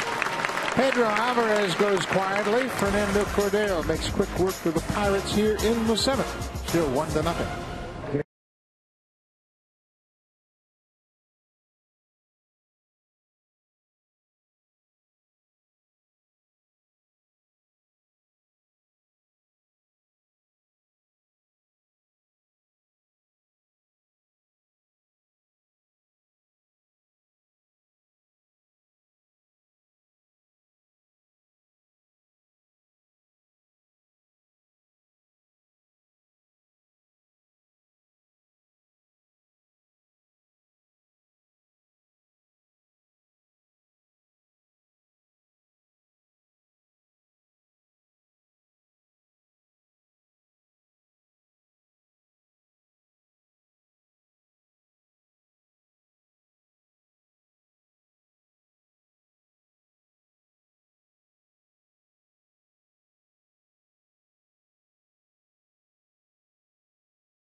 The Olympics, and we'll have the Canadian Olympic swimming trials presented by RBC tonight at 7 p.m. Eastern Time. That's 4 p.m. Pacific Time right here on Sportsnet. The fishing is good right here in Dunedin, at least for the ospreys. Well, they are abundant, and they're only about a quarter of a mile from the intercoastal here at this ballpark, so you always see a lot of ospreys flying around. It's been a good spring for the fans as the Blue Jays are in a position to have their 24th spring win here this afternoon. New pitcher for the Pirates is Chris Johnson. He's the 4th Pirates pitcher to work this afternoon. Lots of changes. As we mentioned, the Pirates will get on a plane and fly from Tampa to Philadelphia for exhibition games against the Phillies Monday and Tuesday. And then, ironically, they will open up the regular season in Pittsburgh and play Philadelphia. How about that? Blue Jays did that a couple of years ago, where they went to Philly and played the Phillies in a 2-game set before the regular season. Brett Lawrie. Mentioned J.P. and CB. Brett Lawrie doing a little stand-up for us in our open this afternoon. Gaudy numbers for Lawrie. You know you've had a good spring when you go 1 for 2 and your average drops. Yeah, didn't he come in at 556? Yeah. But it's the quality of at-bats that we have seen from Brett Lawrie this spring. Good 2-strike approaches. Alvarez throws him out. Lawrie being conservative down the line.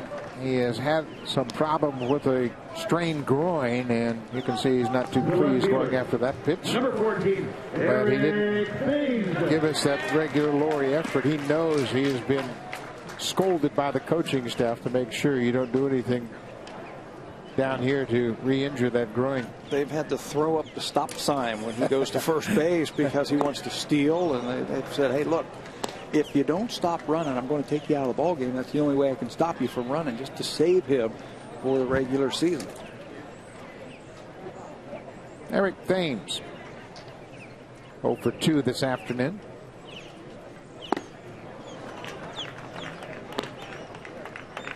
Thames heard all the criticism last year about his lack of arm strength, about the fact that he wasn't a great defender, and he took that to heart and went home this offseason. And he didn't study outfielders.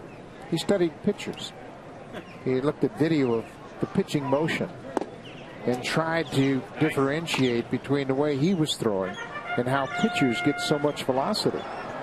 And he recognized he had to improve his mechanics, and then he went about it as if he were a pitcher. And he's improved his arm strength. Did he feel like he was not extending? He extends on this one and drives it towards center. McLeod will watch it bang off the wall, and Thames is headed for second.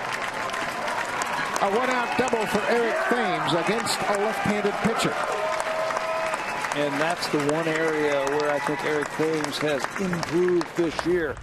His ability to stay in there versus the left-hander. It's a breaking ball out over the plate. Instead of opening that shoulder and being susceptible to that breaking ball away, he stays right on it and drives it off the wall in right center field. This is a short, compact swing, a good swing against a left-handed pitcher. Eric Thames is driven to be an everyday player, an everyday star player in this league. Jeff Mathis gets his first at bat of the afternoon after taking over from J.P. and CB.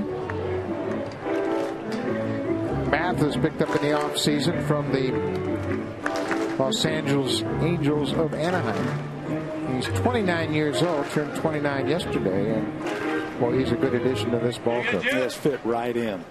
He knows his job. He knows what his role on this club is going to be. Brings all that knowledge from behind the plate to help out this pitching staff. Swings a breaking ball and falls behind 0-2. Mathis was acquired in a trade with the Angels in exchange for Brad Mills. Mills, the left-handed starter. That trade took place on the 3rd of December. Mills has just recently been sent to the minor leagues. Cut on and missed, another breaking ball. Chris Johnson picks up his first strikeout. Number 28, Colby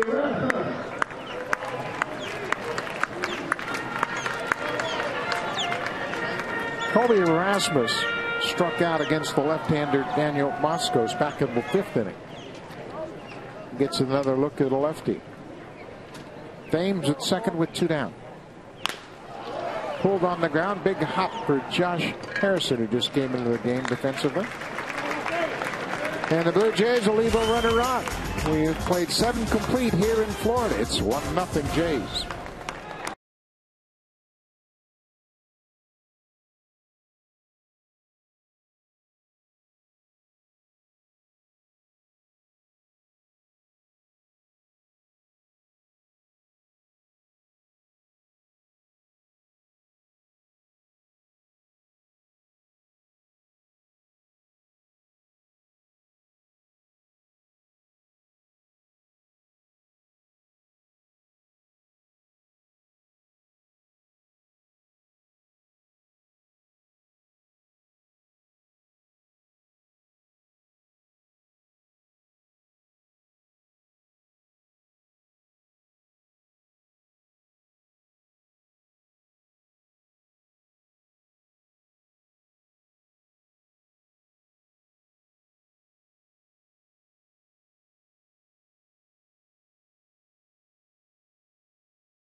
Fans gear up for the 2012 baseball season with AT 12 for your iPad, iPhone, or Android device. Listen to live radio broadcasts and receive batter-by-batter information for every game. AT 12 allows you to customize the app to receive Blue Jays specific news and alerts. Visit BlueJays.com for more details. New pitcher for the Blue Jays, and the Blue Jays have really gotten great pitching all afternoon. They've held the Pirates to no runs on 4 hits. It's Drew Carpenter. He's pitched in 6 games so far this spring. Carpenter, another power pitcher, good sinking fastball, big guy that throws downhill and gets a lot of ground ball outs. Good size. That's the first thing you see. He's got a big, strong body. He has only pitched in 8 1/3 innings, a 154 batting average against, but he too has opened up some eyes for the Blue Jays this spring. You mentioned today pitching. It's been the whole spring. They have gotten pitching from everybody, the young kids that they bring up from the minor leagues to fill out ball games. John Farrell was telling us today that these young kids have fit right in. They have really improved the quality of their pitching. Not only in the big leagues, but it really filters down to the minor leagues as well. Carpenter is one of those guys that they brought in, and he's really added some depth. He has pitched in the big leagues with Philadelphia and with the San Diego Padres. Yamaiko Navarro getting his first at bat. Took over defensively at shortstop for Clint Farmas.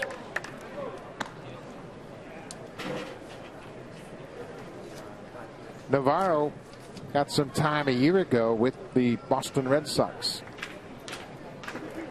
Been known as a hitter. Hit everywhere he played in the minor league system for the Boston Red Sox. A middle infielder that can swing the bat. He played in Kansas City. He was acquired by the Royals in a trade at the July trade deadline. That deal sent Mike Aviles to Boston. And Aviles now is the starting shortstop for the Red Sox. Sharply hit on the ground. Luis Valbuena freshly into the ball game, makes a nice play and guns down Navarro. When we talk about the depth of the organization, Drew Carpenter comes on. He's going to work in the minor leagues. But take a look at this farm report. The 2012 New Hampshire Fisher Cats. And these 3 young starters are all going to start Double-A, but you can bet they're not going to spend the whole season there. Blue Jays aren't afraid to bring up players from Double-A, pitchers from their Double-A club in New Hampshire straight to the big leagues. The reason those 3 players are going to pitch in Double-A, they ended last year there. They just don't have enough experience at the Double-A level, so they're going to send them back there to start. Wouldn't surprise me at all that if they're there for a month or two, that if they're either moved up to AAA or if the need happens to arrive in Toronto, we'll see them this summer. Michael McKendry, the catcher, gets his first hit of the afternoon, pulls it through the left side, a ground ball base hit with one out here in the eighth. It's going to be a couple years from now, but I think the Blue Jays are going to be so stacked and backed up in the minor leagues with pitching that they're going to be the envy of baseball. Well, and he really continues down the ladder. Lansing in the Midwest League has a chance to have a pretty good starting rotation as well. Justin Nicolino, who pitched so well at Vancouver last year. Aaron Sanchez, another powerful right-hander, will be at Lansing, along with Noah Syndergaard. I mean, he is the prize thoroughbred down there in the minor league system. Syndergaard, 6'6" and 19 years old.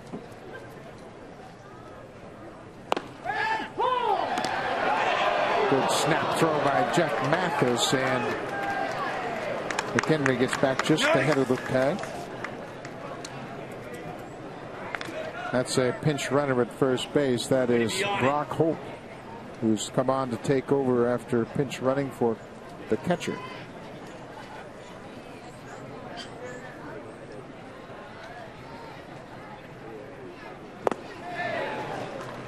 Casey McGee came on defensively to play at first base. He's now batting in the 9th spot in the order.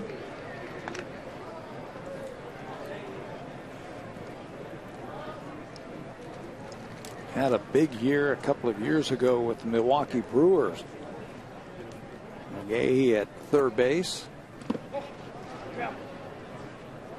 Give a little added protection for Clint Hurdle's team. Plays some third base and first base. He can turn on a fastball now. Yeah, he had a 100 RBI season a couple years ago for the Brewers, and he is just another one of these guys to provide some depth for the Pirates. 1 ball, 2 strikes on Casey McGee, the Pittsburgh first baseman.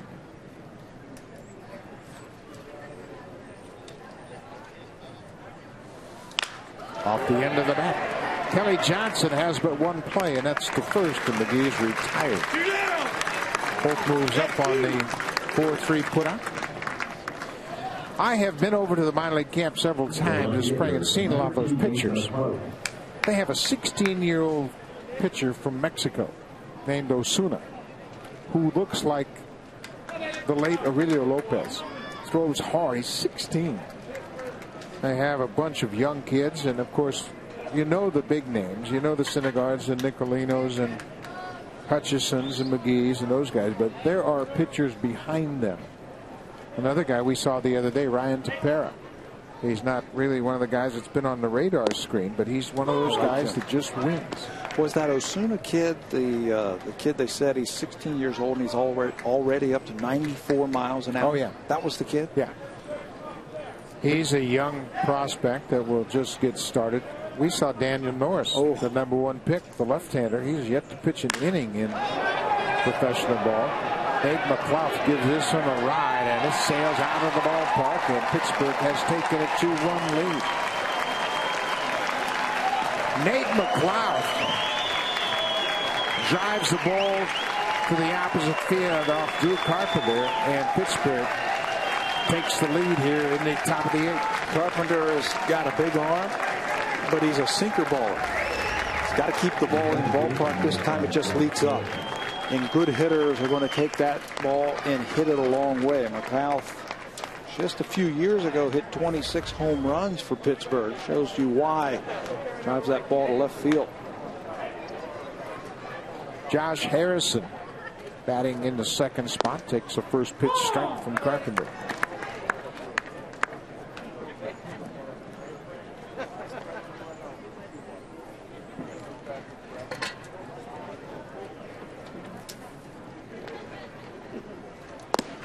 Right back, it's 0-2.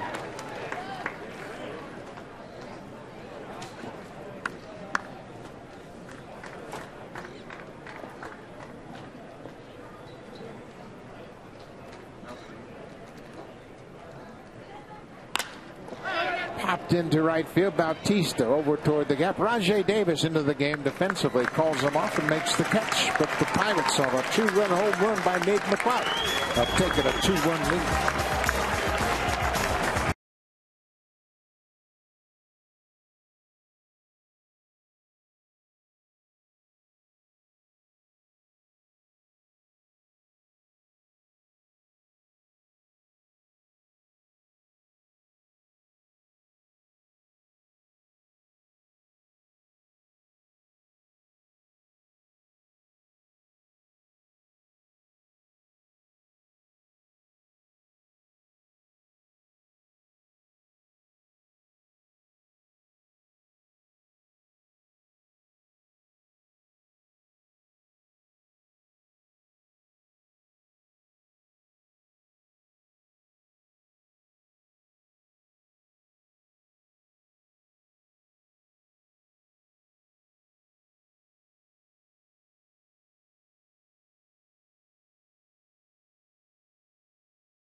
Here in Dunedin, Florida, we are now pleased to be joined by the pitching coach of the Toronto Blue Jays, Bruce Walton. And Bruce, first of all, thanks for your time. It's not as if you have a lot of time down here in spring training. No. We've been quite busy down here, getting all these innings in and, getting everybody up to 90 pitches and getting the bullpen work. So, it's a lot of scheduling, but, it's gone well. Some of your young guys have made dramatic strides, and first and foremost, let's talk about the strides that Kyle Drabeck has made in his progress toward becoming an everyday big league pitcher. Well, he came down a little early, and we did those drills with him to keep him on line and keep everything going towards the catcher and keep him inside that box. And he's done a tremendous job with his drills. So the foundation has been built with his delivery. It's simple. It gives him the opportunity to make a lot of quality pitches. Henderson Alvarez has really had a good camp also. What do you see from him? Well, again, Tabs, he's commanding the ball down in the zone. He's staying down there right at the knees or below, sinking the ball, keeping the ball on the ground, incorporating that hard slider.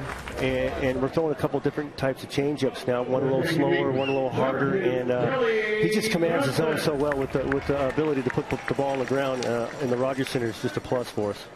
Yesterday, Ricky Romero's start was shortened by the rain, but what impressed you about Ricky Romero in that game early against the Phillies? Well, first of all, command, and the command of all pitches. He commanded his fastball, he commanded his cutter, he commanded his sinker, commanded his changeup, and threw some pretty good breaking balls. But it was probably the first day that we actually had a really good cutter that we got in on those righties, and you saw the results with those ground balls to the right side. Kelly Johnson lines one to center. It'll drop in front of the center field. Johnson has his second hit of the afternoon. Bruce Walton's with us, the pitching coach. And Bruce, today we saw a couple of your newcomers, and they're not newcomers by baseball standards. Darren Oliver and Francisco Cordero. What does the addition of these two veterans do for you as a pitching coach? Well, just the experience alone is something that we welcome. Darren and Coco, they pitched in the late innings, for a long time. They know what it's about. They don't try and trick anybody. They go right after them. They put the ball on the ground too. Here's Darren. He sinks it. He cuts it. He gets out of there in 10 or 12 pitches, and Coco throws everything at you, and he attacks, and we just feed off that. Pappy, I'm going to be very general here, but I'm very interested to hear what you have to say about this. At the end of last year, you go home after the season, you start thinking about, okay, how can I improve my pitching staff as a whole?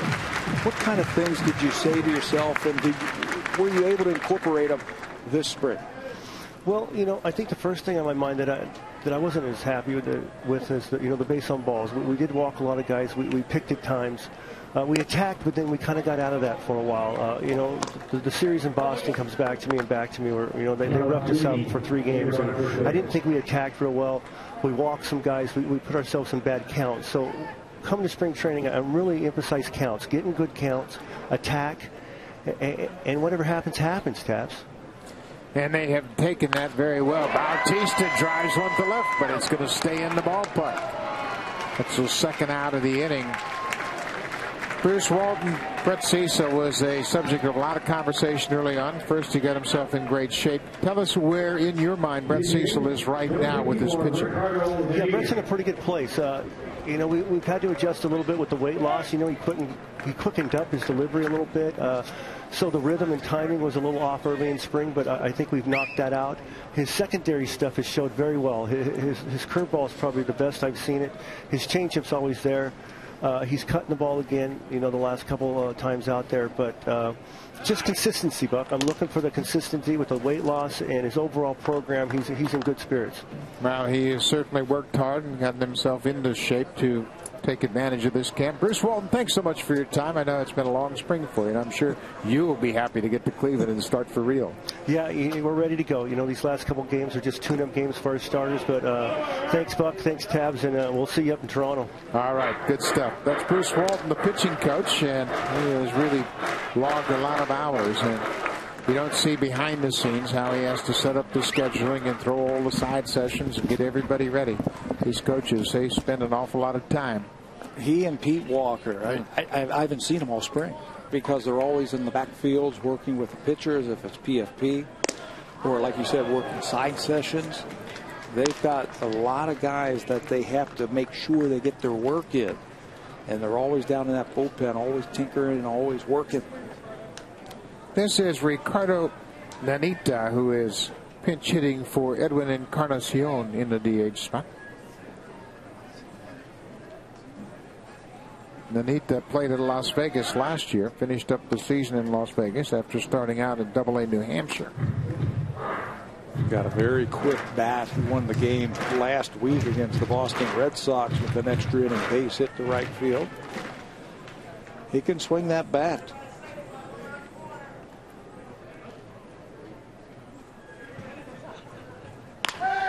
Bounce to the pitcher. That should do it. Nanita's retired. The Blue Jays go quietly in the 8th. We'll move to the 9th. The Pirates have a 2-1 lead.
New pitcher for the Blue Jays will be 29-year-old Jim Hoey.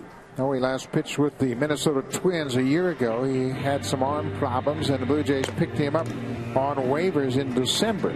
And he's a power pitching 6'6" right-hander, and John Farrell, for one, believes that he's got a chance to be a pretty good pitcher. He just needs to be a little more aggressive in the strike zone. Yeah, and trust your stuff. We've been saying that a lot in spring training. He certainly has the ability to go out there and throw strikes, and when he does, he's very nasty. Well, joining us now from the dugout is the Blue Jays right fielder, Jose Bautista. And Jose, how do you assess your spring training? Are you ready for the opener? Yeah, I'm definitely ready. So I feel like I had a good time down here, and I got some work in. So it's about that time. We're ready to go. What kind of things have you been working on? Offensively, defensively, base running, or just overall? Everything. Getting in game shape, trying to see the ball out of the hand. Just trying to be selective at the plate and try to attack pitches in the zone. I wasn't really trying to change anything from last year to this year. So for me, it was just trying to get back into game shape. Yeah, just do what you've done the last 2 years, okay? Don't change, I think I'll be all right if I do that again. That would be good. Talk about detail. We've been talking about the detail, and you see it firsthand every day. The Blue Jays coaching staff and the manager have really paid attention to detail. How has that been received by the players? Great. I think the more information they give us, the more weapons we have to be ready and to attack the opponent. So I think we like it. We love the communication, and we love all the information. This team, the attitude in spring training, I think, has been established that it's a winning team. How does that happen, and why is that so important?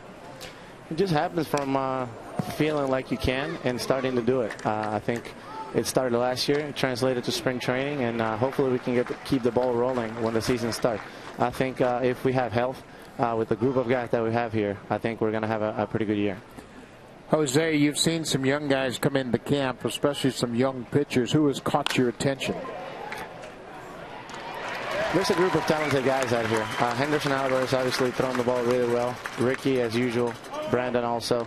I think that's pretty much it for the guys that we have around, that been on the team or been around the league. So some of the other guys that went to the minor leagues, Drew Hutchinson threw the ball real well. Drew Carpenter, I think, was throwing the ball very well also. So there's some of the guys that have caught my eye.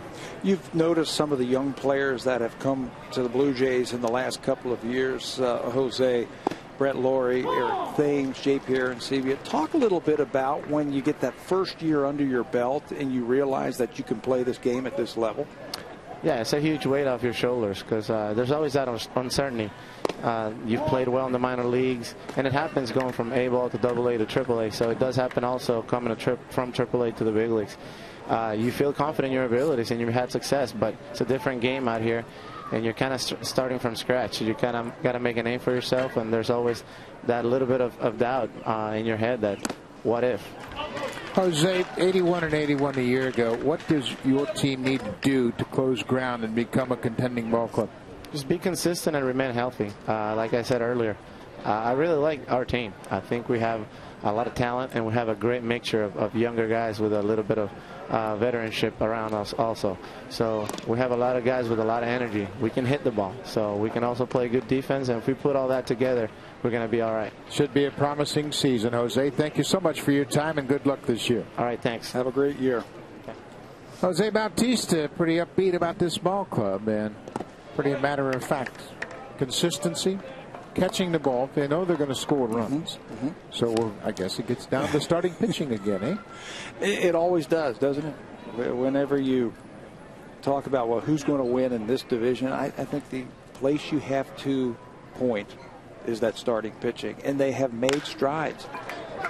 Eric Thames over near the foul line in fair territory makes the ground. There are 2 outs here in the ninth. I think just the mindset, and Bruce Walton talked about it when we spoke with him last inning, the mindset of attacking the strike zone, working at a crisp pace, using your defense, I think that's going to make the starters go deeper into the ball game, and that was the missing thing that they didn't have last year. 57 games the Blue Jays had starters go 7 innings or more. There's a high fly ball deep left field. Thames back near the track, looks up. This ball is gone. Matt Haig has just hit a home run to widen the Pirates' lead. It's now 3-1. A pair of home runs responsible for all the Pirate runs. He didn't take very long. First pitch he sees from Big Jim Hoey, and he's not going to waste any time. Dropping the head of the bat on that ball, hits it a mile high in left field and just carries over the wall. Good feeling to get into a ball game late in the spring, and Pedro Alvarez hits that one off the end of the bat, kind of looped it into center field in front of Rajay Davis. For Alvarez, that's his first hit in 4 trips to the plate this afternoon. A 2-out base hit. Yamaiko Navarro will bat for a second time. Navarro took over at shortstop for Clint Barnes.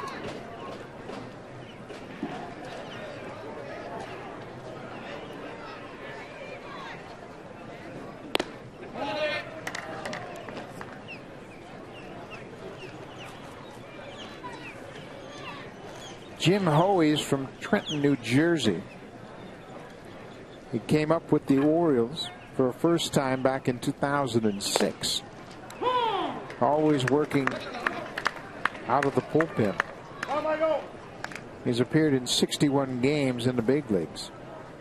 26 of those coming last year with the Twins. Certainly has the stuff to win in the major leagues. You got the long arms, the free and easy motion. That fastball right there, 94 miles an hour. For him, it's just been consistency within the strike zone. Just hasn't been there for him in his career. I think one thing John Farrell has suggested is that Hoey pick up the tempo a bit, pitch a little more aggressively, and kind of make the hitters a little bit uncomfortable. Little tapper, big hop over to first base as Ruben Gotay came into the game defensively and makes the play. Hoey gets out of it, but the Pirates add to their lead.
Fans, get suited up for the 2012 season at jshop.ca.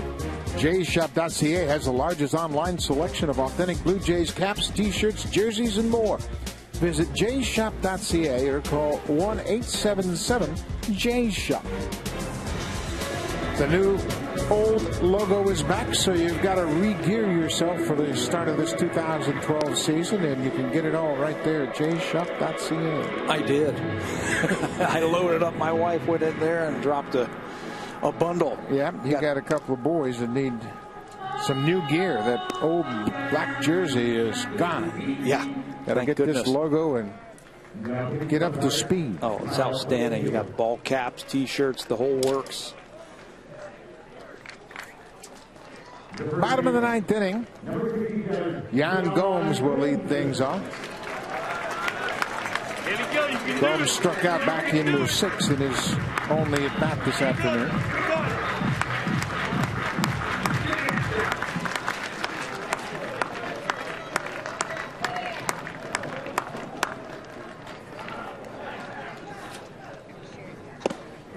We mentioned Gomes. He was born in Sao Paulo, Brazil. Moved to Miami when he was 12 years old. Grew up playing baseball in Miami and actually was a freshman at the University of Tennessee when J.P. Arancibia was a senior on that team.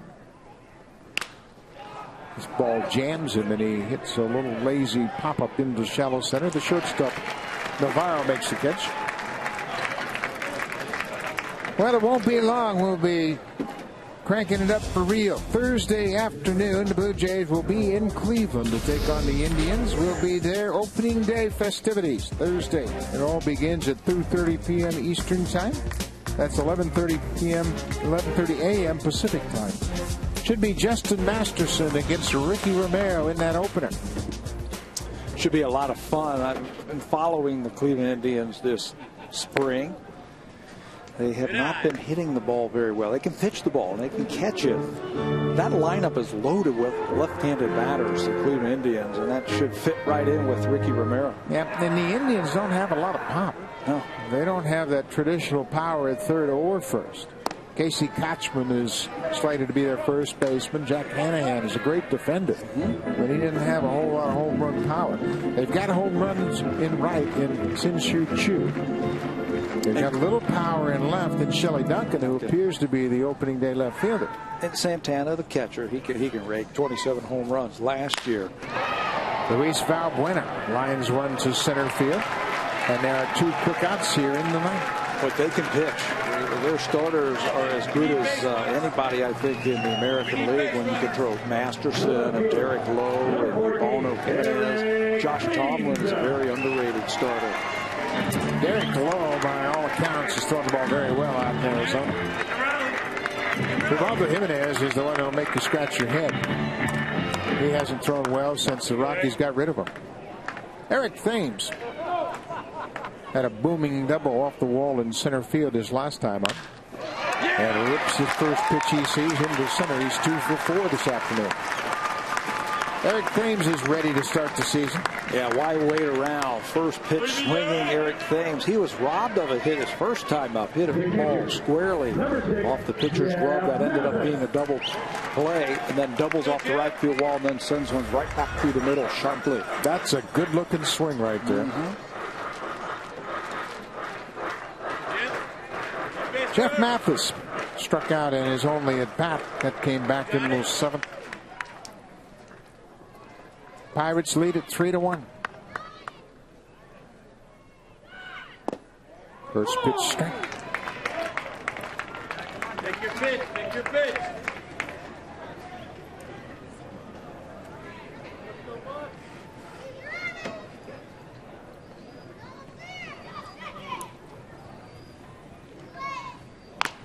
Off the end of the bat, little squibber towards second. Josh Harrison with the glove throws out Mathis. And the Pirates win it. Blue Jays out-hit the Pittsburgh Pirates 9-8, but lose 3-1. And Pat Tabler, give us your impressions of the spring so far for the Blue Jays as they wrap up their schedule. They'll have 2 more games and then head up to Cleveland. Well, I think they put a list together of what they wanted to try to accomplish in spring training, and they've done that. They've worked on certain things with the starting pitching. They've got the bullpen all set up. Defensively, they've worked on a lot of things, base running.